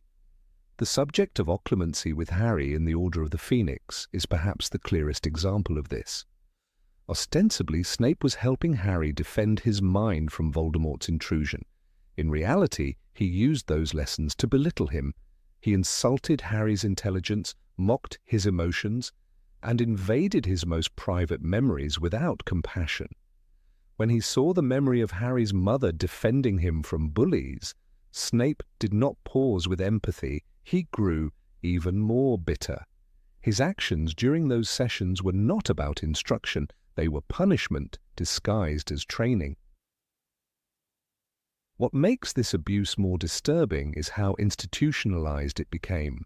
Hogwarts staff knew of Snape's cruelty but tolerated it because of his reputation as a competent teacher.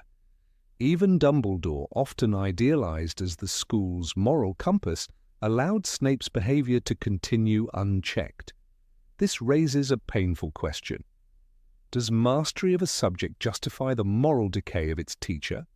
Snape's brilliance with potions could never erase the damage he inflicted on generations of students. For every successful draft brewed under his supervision, there were tears, fear, and self-doubt brewed in equal measure. Snape's defenders point to his love for Lily Evans as evidence of goodness within him. But love that drives cruelty toward others is not noble. It is obsession. His protection of Harry was rooted not in compassion but in guilt and possessive memory. "Look at me," he whispered as he died. But those words were not an act of redemption. They were a plea to be remembered through Lily's eyes, not his own conscience. True goodness is selfless. Snape's version of it was transactional. He protected Harry because Harry's survival honored Lily, not because he believed in kindness or forgiveness. Consider how Snape treated Sirius Black and Remus Lupin, two men who fought on the same side as him. His hatred for them blinded his judgment to the point of endangering students. During The Prisoner of Azkaban, when he discovered Lupin's secret as a werewolf, Snape's first instinct was not to ensure safety, but to expose him publicly, to humiliate him. His personal vendettas always outweighed his professional responsibilities. A good man can struggle with grudges, but a good man knows when to stop. Snape never did. Even his supposed bravery in serving as a double agent must be examined carefully.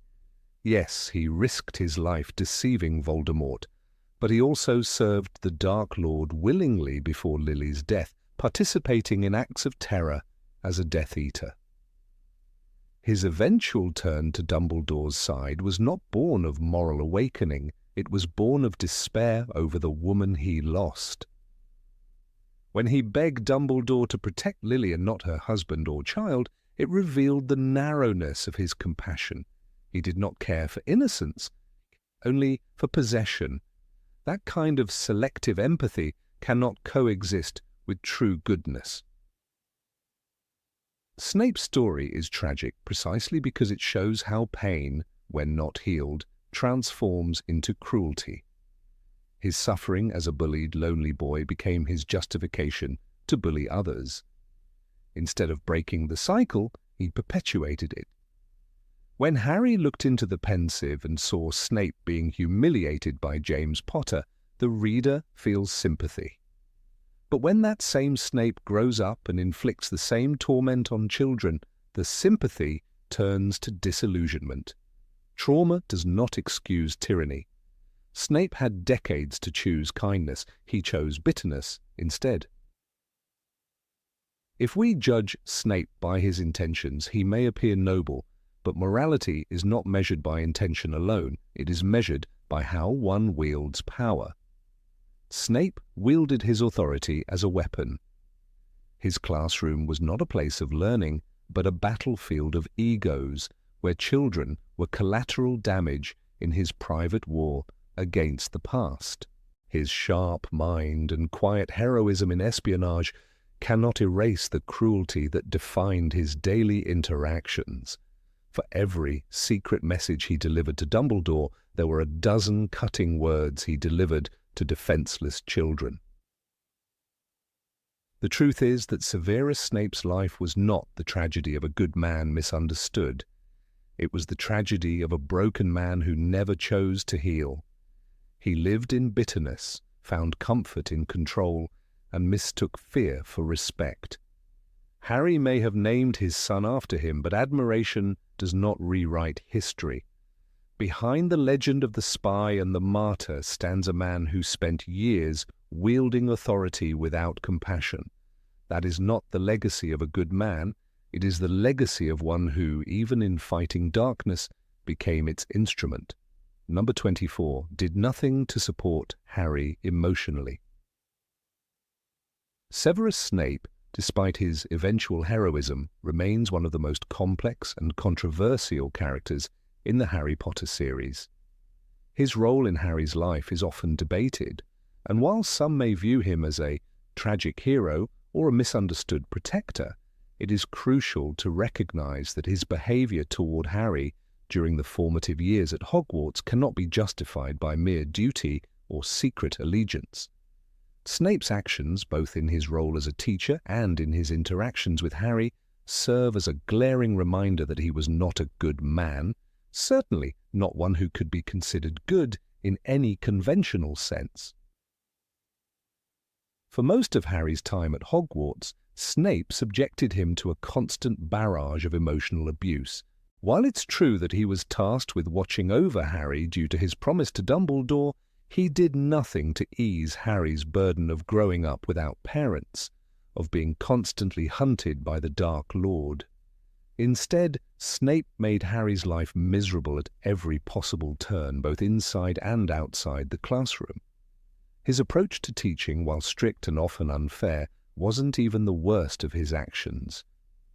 It was his personal vendetta against Harry that stood out, particularly when he used his power over Harry as a means of personal satisfaction.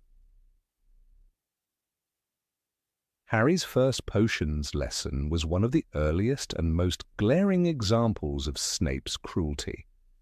The students were just beginning to experience the discomfort of an unfamiliar school year, and instead of providing a nurturing or even neutral atmosphere, Snape immediately singled Harry out for scorn.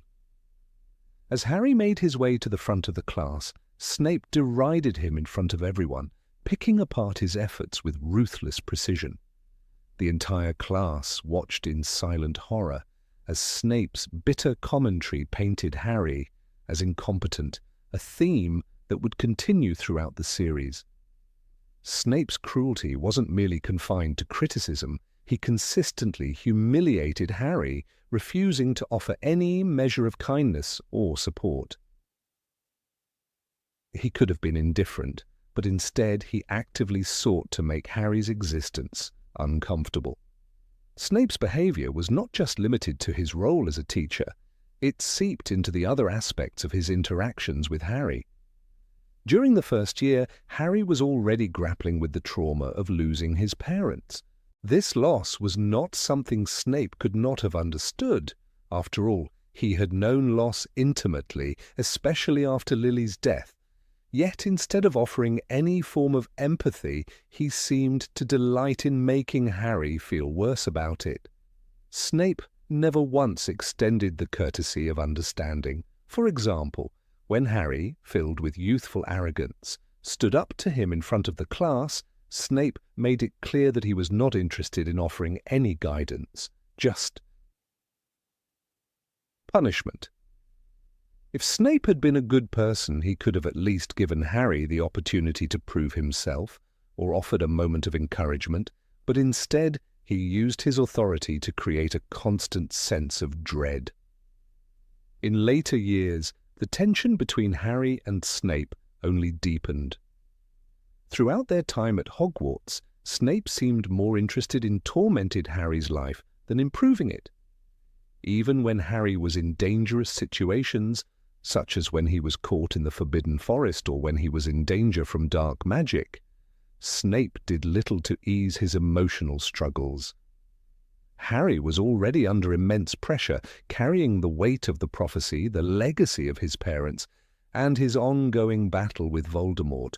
What he needed was compassion and understanding, but instead, Snape gave him nothing but further reasons to distrust him.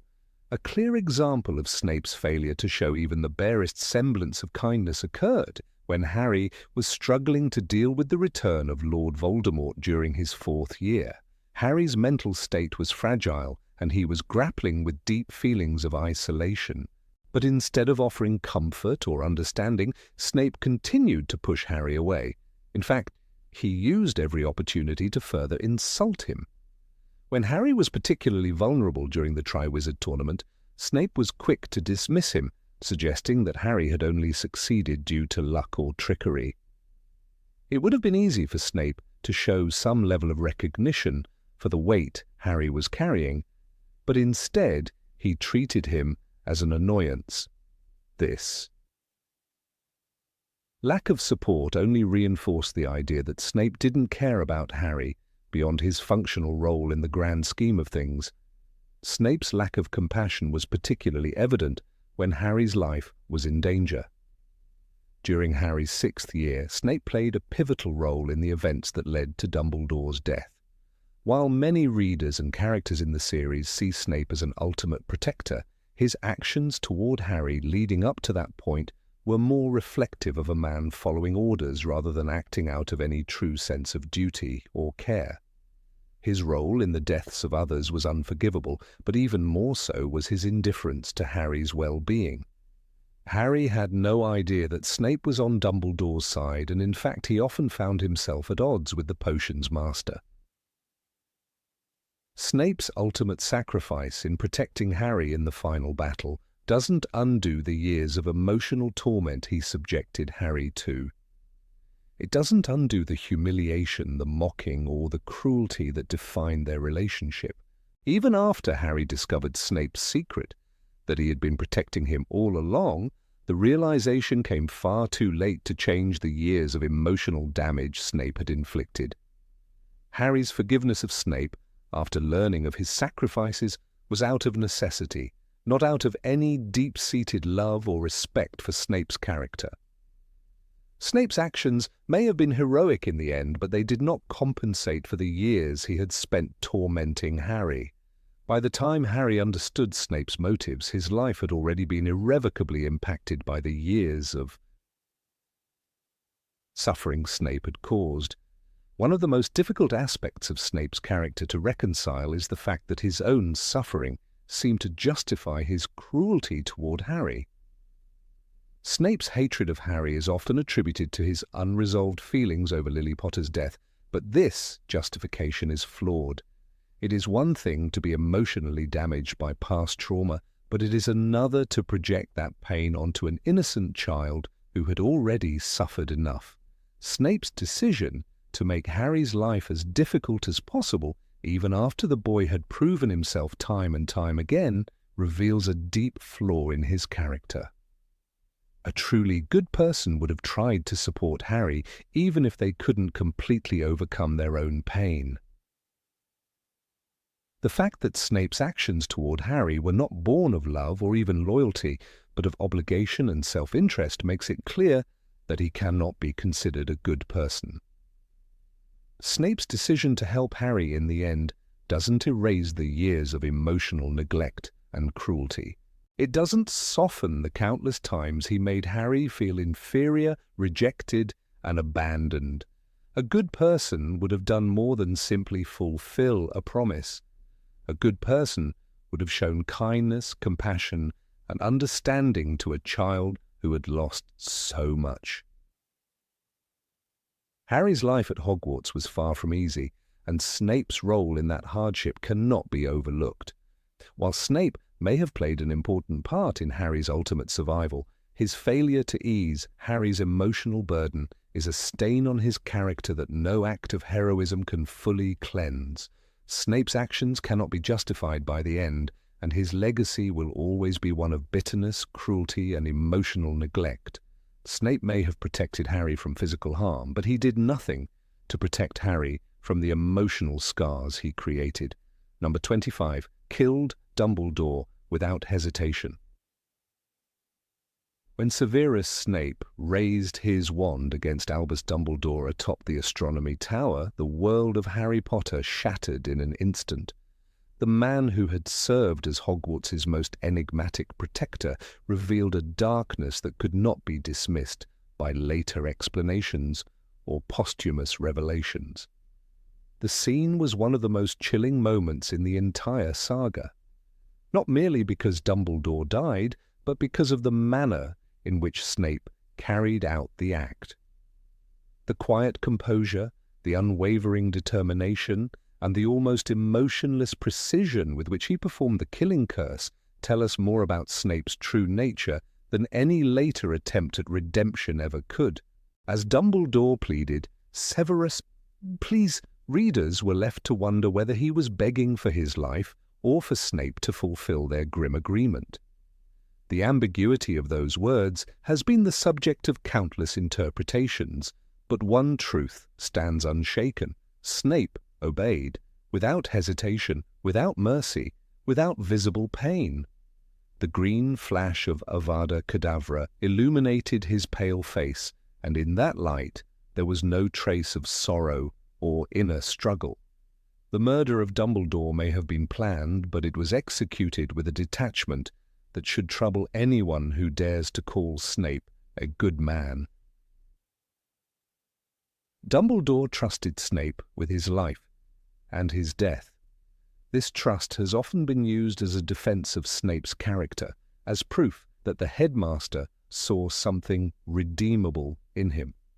Yet trust does not erase the brutality of the act. Dumbledore's faith in Snape does not transform cold execution into compassion. On the contrary, it magnifies the moral weight of Snape's choice. To kill a man who trusts you completely and to do it so calmly requires a level of emotional discipline or emotional void that borders on the inhuman.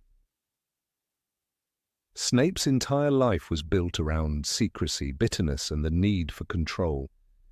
Even his supposed love for Lily Potter, the great engine behind his allegiance to Dumbledore, was expressed through obsession rather than empathy.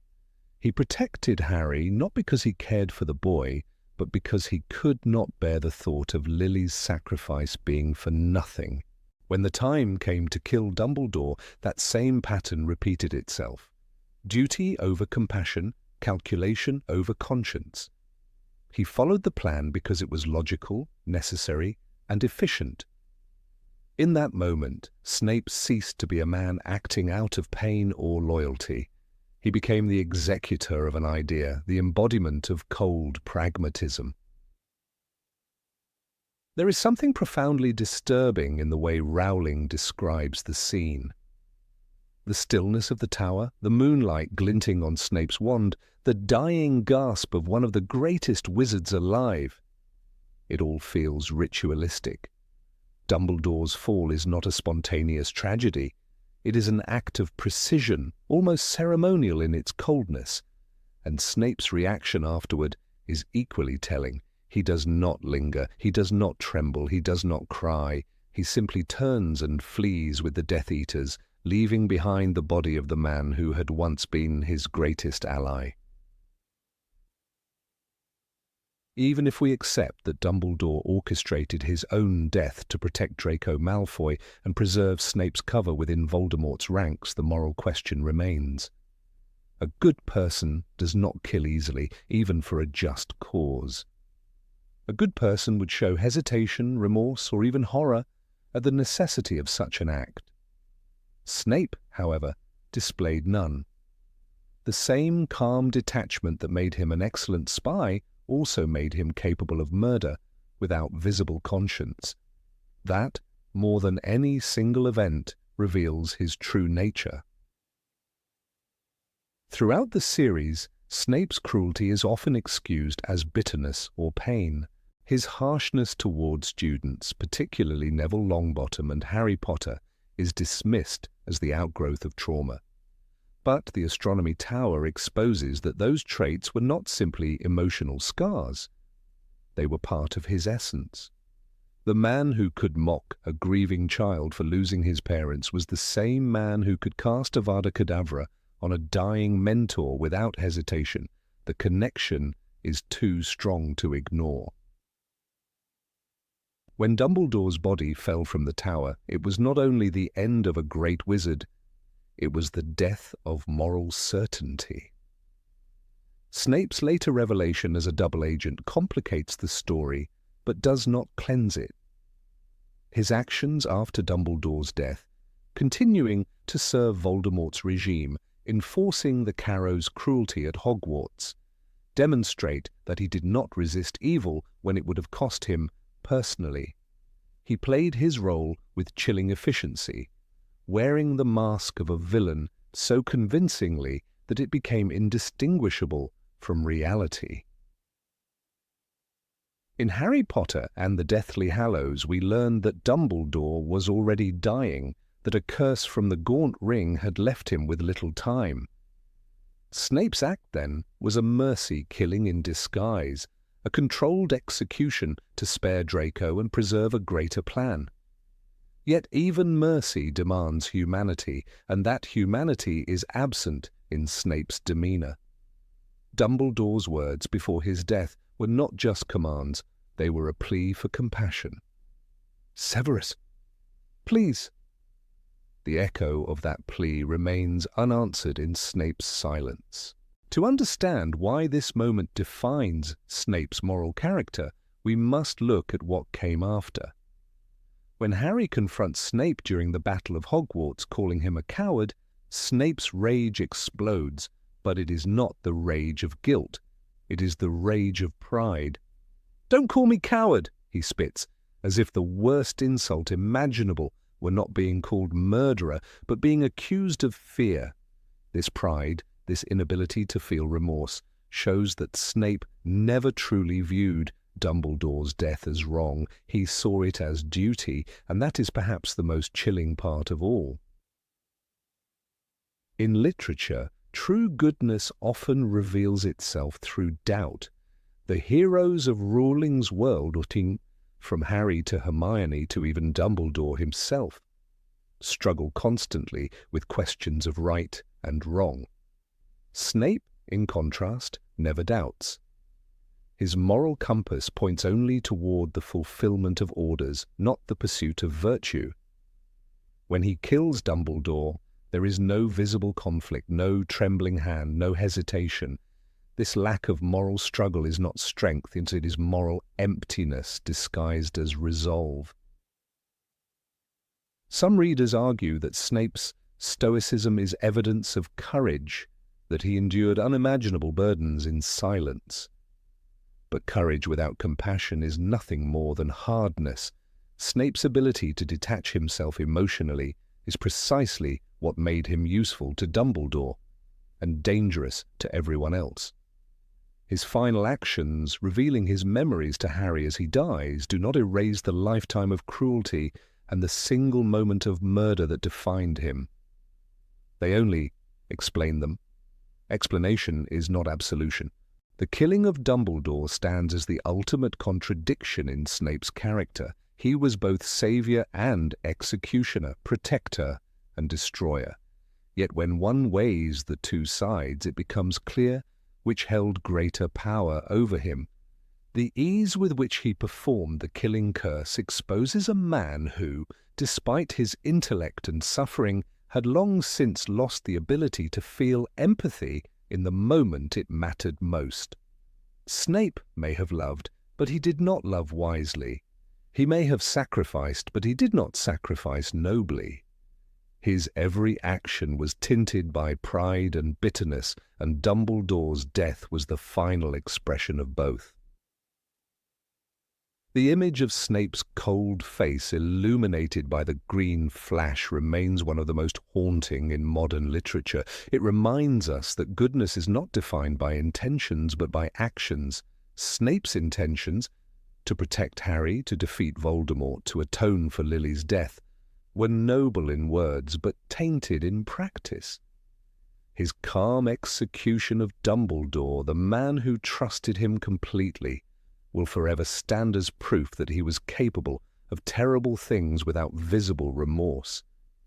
And in that moment, standing beneath the dark sky of Hogwarts, Severus Snape showed not the courage of a hero, but the stillness of a man who had long ago made peace with the darkness inside him. Even Harry's later forgiveness cannot change this.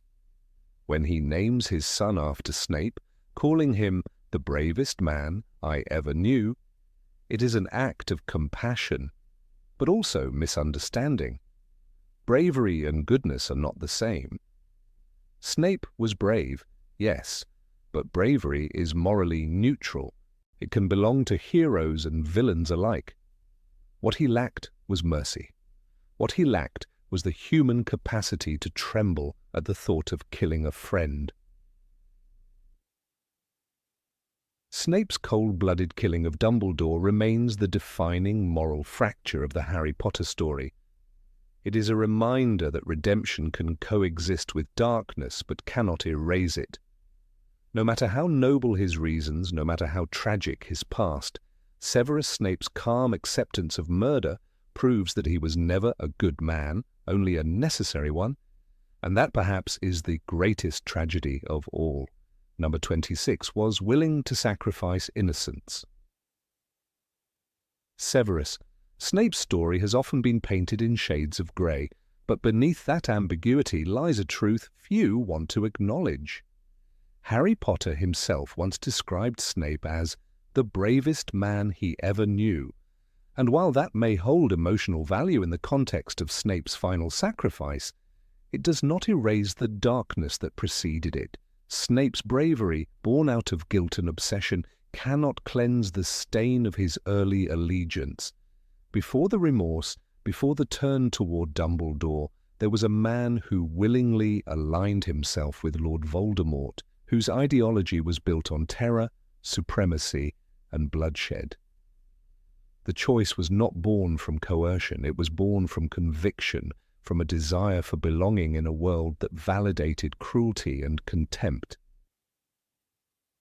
Snape's decision to join the Death Eaters was no youthful mistake. He was not a naive boy, dragged into a cause he barely understood. He was, even as a young man, deeply immersed in the dark arts, fascinated by curses and forbidden spells. His classmates at Hogwarts had seen it coming. Sirius Black once said that Snape knew more curses when he arrived at school than half the 7th years. That knowledge, combined with resentment toward those who humiliated him, fueled his attraction to Voldemort's ideology. When he became a Death Eater, he did so knowingly, embracing a movement that persecuted Muggleborns, the same group Lily Evans, the woman he claimed to love, belonged to. That contradiction is not a sign of complexity, it is a mark of moral blindness. It is impossible to forget that Snape's membership in the Death Eaters meant direct complicity in crimes against humanity within the wizarding world.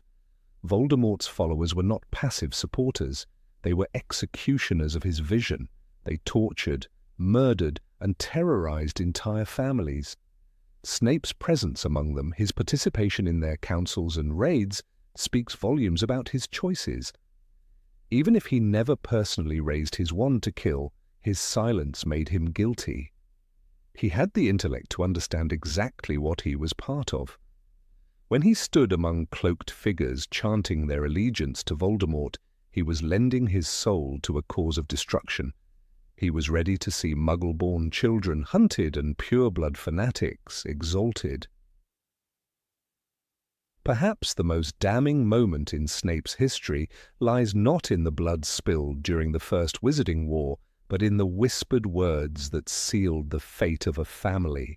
When Snape overheard Sybil Trelawney's prophecy at the Hog's Head Inn, he carried it straight to Voldemort. He could not have been ignorant of what Voldemort would do with such information. A prophecy that spoke of the one with the power to vanquish the Dark Lord was, to Voldemort, a death sentence for an infant, and Snape, by his own will, delivered it. In that moment he chose ambition and allegiance over innocence. He handed over a child, Harry Potter, to a murderer. That act alone should have marked him forever.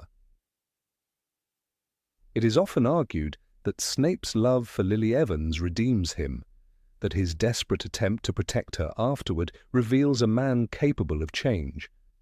But love, when it is rooted in selfishness, cannot cleanse the heart. Snape did not beg for the Potters' lives, he begged for Lily's. He asked Voldemort to spare her while showing complete indifference to James and Harry. Dumbledore himself exposed this truth when he said, "You disgust me. You do not care for the boy's life, only for his mother's." Snape's plea was not born from compassion, it was born from possession. He saw Lily not as a person whose family deserved protection, but as a prize to be preserved at any cost. When Voldemort killed her, Snape's grief was real, but it was also the grief of a man facing the consequences of his own betrayal. In the aftermath of Lily's death, Snape's remorse became the cornerstone of his redemption story. Yet remorse, however sincere, does not undo participation in evil. Snape turned to Dumbledore not out of moral revelation, but out of unbearable guilt. His repentance was deeply personal and narrowly focused on one life lost, not on the countless others who had suffered at Voldemort's hand. He never expressed sorrow for the Muggle-borns tortured or for the families destroyed during the war. His allegiance shifted from Voldemort to Dumbledore, but his motives remained centered on Lily. He vowed to protect her son not out of love for the child, but as penance for the woman he had helped doom. Even as he became a double agent, Snape's bitterness persisted. His cruelty toward students at Hogwarts revealed a soul still poisoned by resentment and prejudice.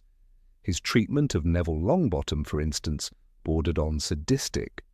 When faced with a child whose worst fear was his teacher, Snape mocked him publicly, feeding off humiliation, his bias against Gryffindors and his venom toward Harry, calling him arrogant, a liar, and his father's clone, exposed a heart that had never truly softened. True goodness requires empathy. Snape's life lacked it almost entirely. It is telling that Snape never publicly renounced Voldemort during the First War. When the Dark Lord fell, Snape sought safety under Dumbledore's protection rather than accountability. He escaped the trials that condemned others like Lucius Malfoy by hiding behind the headmaster's testimony. Dumbledore's faith saved him, but it also shielded him from justice. Snape's redemption became a private affair, hidden in the shadows, never tested by the judgment of the world he once helped terrorize. A man who wishes to atone must face his past openly. Snape never did. One of the most revealing aspects of Snape's moral ambiguity is how he treated Harry throughout his school years. The child he was sworn to protect became the target of his hatred. He saw in Harry the reflection of James Potter, the rival who had humiliated him, and that bitterness consumed him. Each insult, each unfair punishment was an echo of Snape's unresolved pain. He protected Harry from physical harm, yes, but he also wounded him psychologically. He mocked his father's memory, belittled his friends, and used his authority to inflict pain. Protection born from obligation, devoid of kindness, is not redemption. It is duty wrapped in bitterness. Even Dumbledore, who believed in second chances, recognized the darkness in Snape. When Snape complained about risking his life to protect the boy he despised, Dumbledore's answer was cold and simple. You have kept him alive so that he can die at the proper moment? That question cut through the illusion of nobility. Snape's mission was not about saving Harry, it was about orchestrating a final sacrifice. He was a pawn in Dumbledore's strategy and Voldemort's downfall, but he was never the pure-hearted savior fans sometimes imagine. His loyalty was admirable, but it was not goodness. Loyalty, after all, is a neutral quality. It depends on the cause it serves. The memory of Snape's Patronus, the Silver Doe, has often been cited as proof of his pure love for Lily. Yet even this gesture carries the shadow of obsession. For years, Snape's entire existence revolved around a ghost. His love did not inspire him to embrace the world or protect others. It bound him to sorrow, isolation, and hatred. His devotion became an idol to his own suffering. When Dumbledore asked, "After all this time?" Snape's response, always, was beautiful but tragic. It was the confession of a man who never learned to love without possession, to protect without bitterness, to serve without resentment. Snape's behavior toward other Death Eaters further exposes his conflicted morality. When he returned to Voldemort's ranks in The Half-Blood Prince, he resumed his mask with frightening ease. The skill with which he deceived the Dark Lord demonstrates not only cunning, but a disturbing familiarity with evil. He did not flinch at torture or death. When Dumbledore arranged his own death by Snape's hand, it was not out of mercy but strategy. Snape's ability to kill a man he respected, even under instruction, shows the moral erosion that had long taken root in him. No truly good man could extinguish life so easily, no matter the purpose.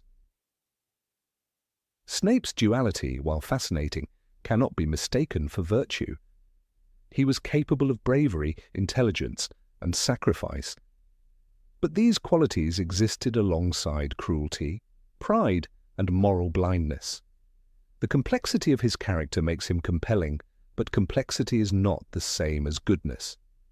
He was both victim and perpetrator, savior and destroyer. The tragedy of Snape lies not in his misunderstood heroism, but in his failure to transcend his own bitterness. He lived a life defined by extremes, never finding balance between darkness and light. Even in death, Snape's redemption is incomplete. His memories revealed truth, but they did not rewrite history. The lives lost because of his choices, the Potters, countless Muggle-borns and victims of the Death Eaters, cannot be resurrected by a final act of courage. Snape's death was noble, but nobility in the end does not erase evil at the beginning. Harry's forgiveness was an act of grace, not justice. Snape remains a cautionary figure, a man who tried to undo a sin too immense to erase, who mistook obsession for love, and who found redemption only in death. In the end, Snape's story reminds us that remorse does not make a man good, it only makes him human. His life is a testament to the fact that repentance, while powerful, cannot rewrite the past. Snape may have fought on the side of light in the end, but it was light stained by the shadows he once embraced. He chose to serve Voldemort knowing what it meant. He was ready to sacrifice innocent lives for power and acceptance. And though he later sacrificed himself for the boy he once doomed, the scales of morality do not balance so easily. For all his courage, Severus Snape was never a good man, only a broken one who tried, far too late, to make peace with his own darkness. Number 27 was cruel even to fellow professors. In the dim corridors of Hogwarts, Severus Snape was always a shadow, watching, judging, and waiting. Many fans have tried to paint him as a misunderstood hero, but one cannot ignore the marks of cruelty he left behind. His actions, even before his double life was revealed, were not merely those of a strict professor, but of a man who took satisfaction in asserting power over the weak. Nowhere is this clearer than in his treatment of Professor Quirrell in Harry Potter and the Sorcerer's Stone. Before the truth about Quirrell's allegiance to Voldemort emerged, he was simply the nervous, stammering defense against the dark arts teacher. And yet Snape treated him with visible contempt, exposing a side of himself that relished dominance and humiliation rather than understanding or compassion. Quirrell's character was fragile. He entered Hogwarts that year with trembling hands, his voice always quivering as if every word cost him courage. Students whispered about his nervousness, laughed at his hesitations, and dismissed him as weak. A kind colleague might have supported such a man, especially one as young and insecure as Quirrell seemed to be. But Snape saw only an easy target. He used every opportunity to remind both students and staff that he considered Quirrell beneath him. At the Halloween feast, his sharp gaze cut across the table, landing on Quirrell like a knife. Even without words, his disdain was visible. His behavior was not born of suspicion. No one yet knew that Quirrell carried the Dark Lord on the back of his head, but of contempt for weakness. During classes, Snape's attitude towards Quirrell became almost a performance. The students could sense it. They spoke about it in whispers in the common rooms. When Quirrell would stutter during conversations in the Great Hall, Snape would smirk or raise an eyebrow just enough for the gesture to sting. It was a small act, but a telling one. Snape's cruelty was never loud. It was deliberate and calculated, the cruelty of someone who enjoyed holding others in silent disdain. "You don't want me as your enemy, Quirrell," his gaze seemed to say, though he never needed to speak it aloud. The message was clear. In Snape's world, the weak deserved no sympathy. When Harry Potter began his first year, he observed Snape's behavior toward Quirrell without fully understanding it. He thought Snape was simply unpleasant by nature. But Snape's conduct went beyond general unpleasantness. When Quirrell tried to warn Dumbledore about the incident in the corridor with the troll, Snape's reaction was not that of a concerned colleague, but of one who found the man's fear amusing.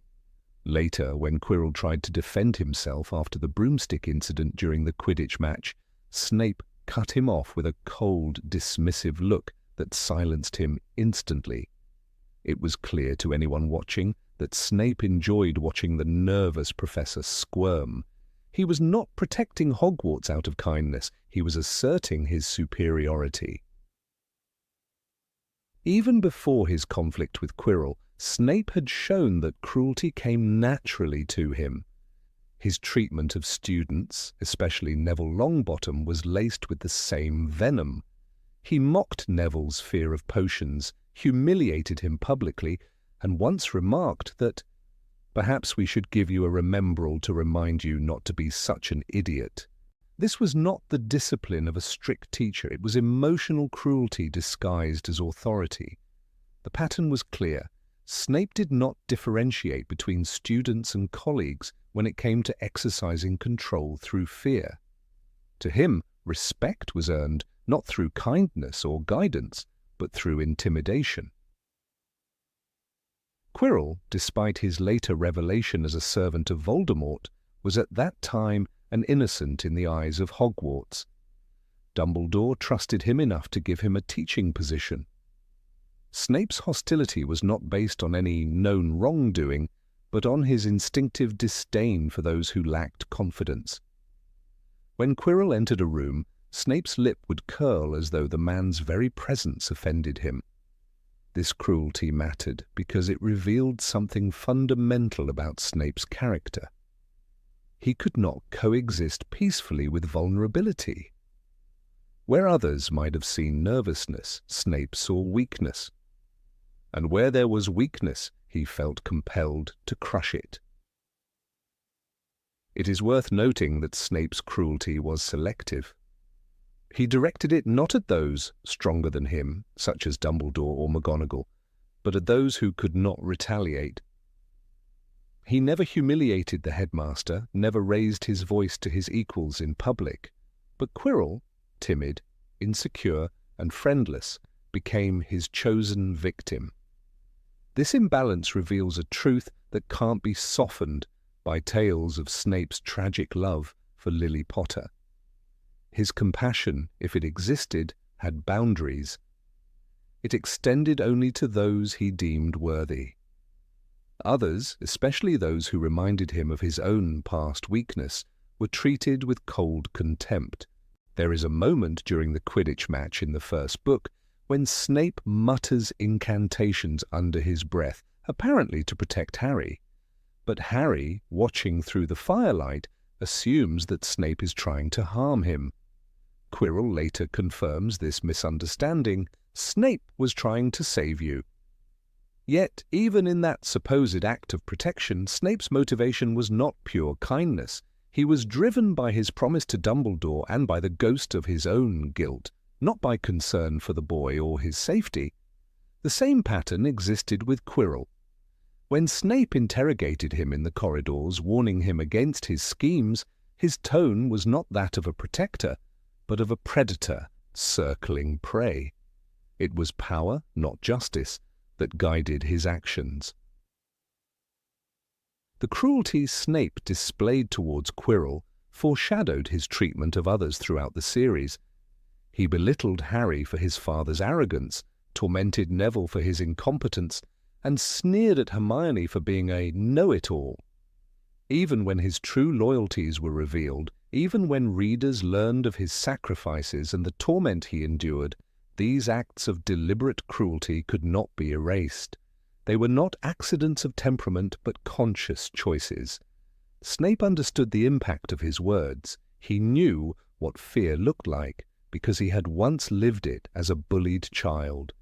Yet instead of breaking the cycle, he perpetuated it.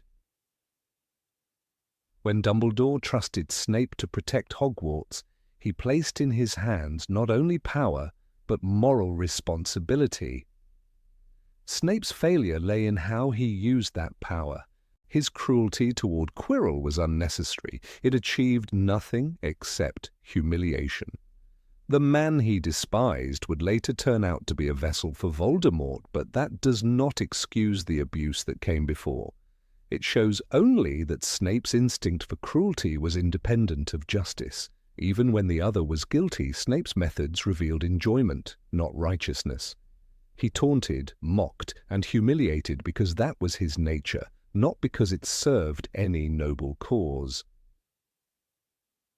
Snape's defenders often point to his bravery, his double life as a spy, his endurance, his tragic love for Lily. But bravery does not cancel cruelty. The fact that a man can be courageous does not make him kind. Snape's story is proof that heroism and morality are not the same thing. He could risk his life to protect Harry while simultaneously destroying the confidence of every student he taught. He could fight Voldemort's forces while terrorizing those he deemed weak. And this is the essence of why he cannot be considered a good man. His bravery existed in the service of redemption, but his daily behavior betrayed a soul still shackled by bitterness. When Snape insulted Quirrell, there was no audience large enough to justify it as performance. His actions came from a personal conviction that strength should dominate. He could have chosen to support a colleague struggling with anxiety and fear.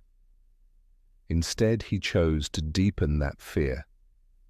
Even when he suspected Quirrell of wrongdoing, there were other ways to confront him.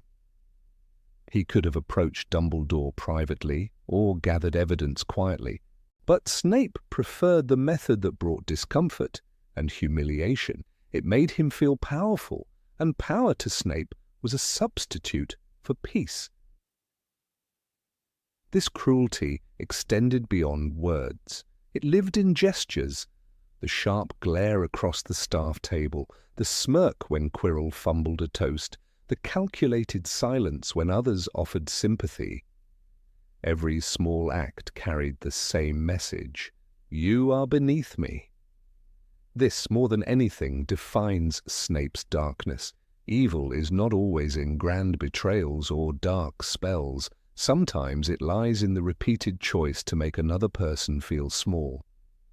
Snape's strength lay not in compassion, but in control. His coldness was armor, but it cut those who came near him.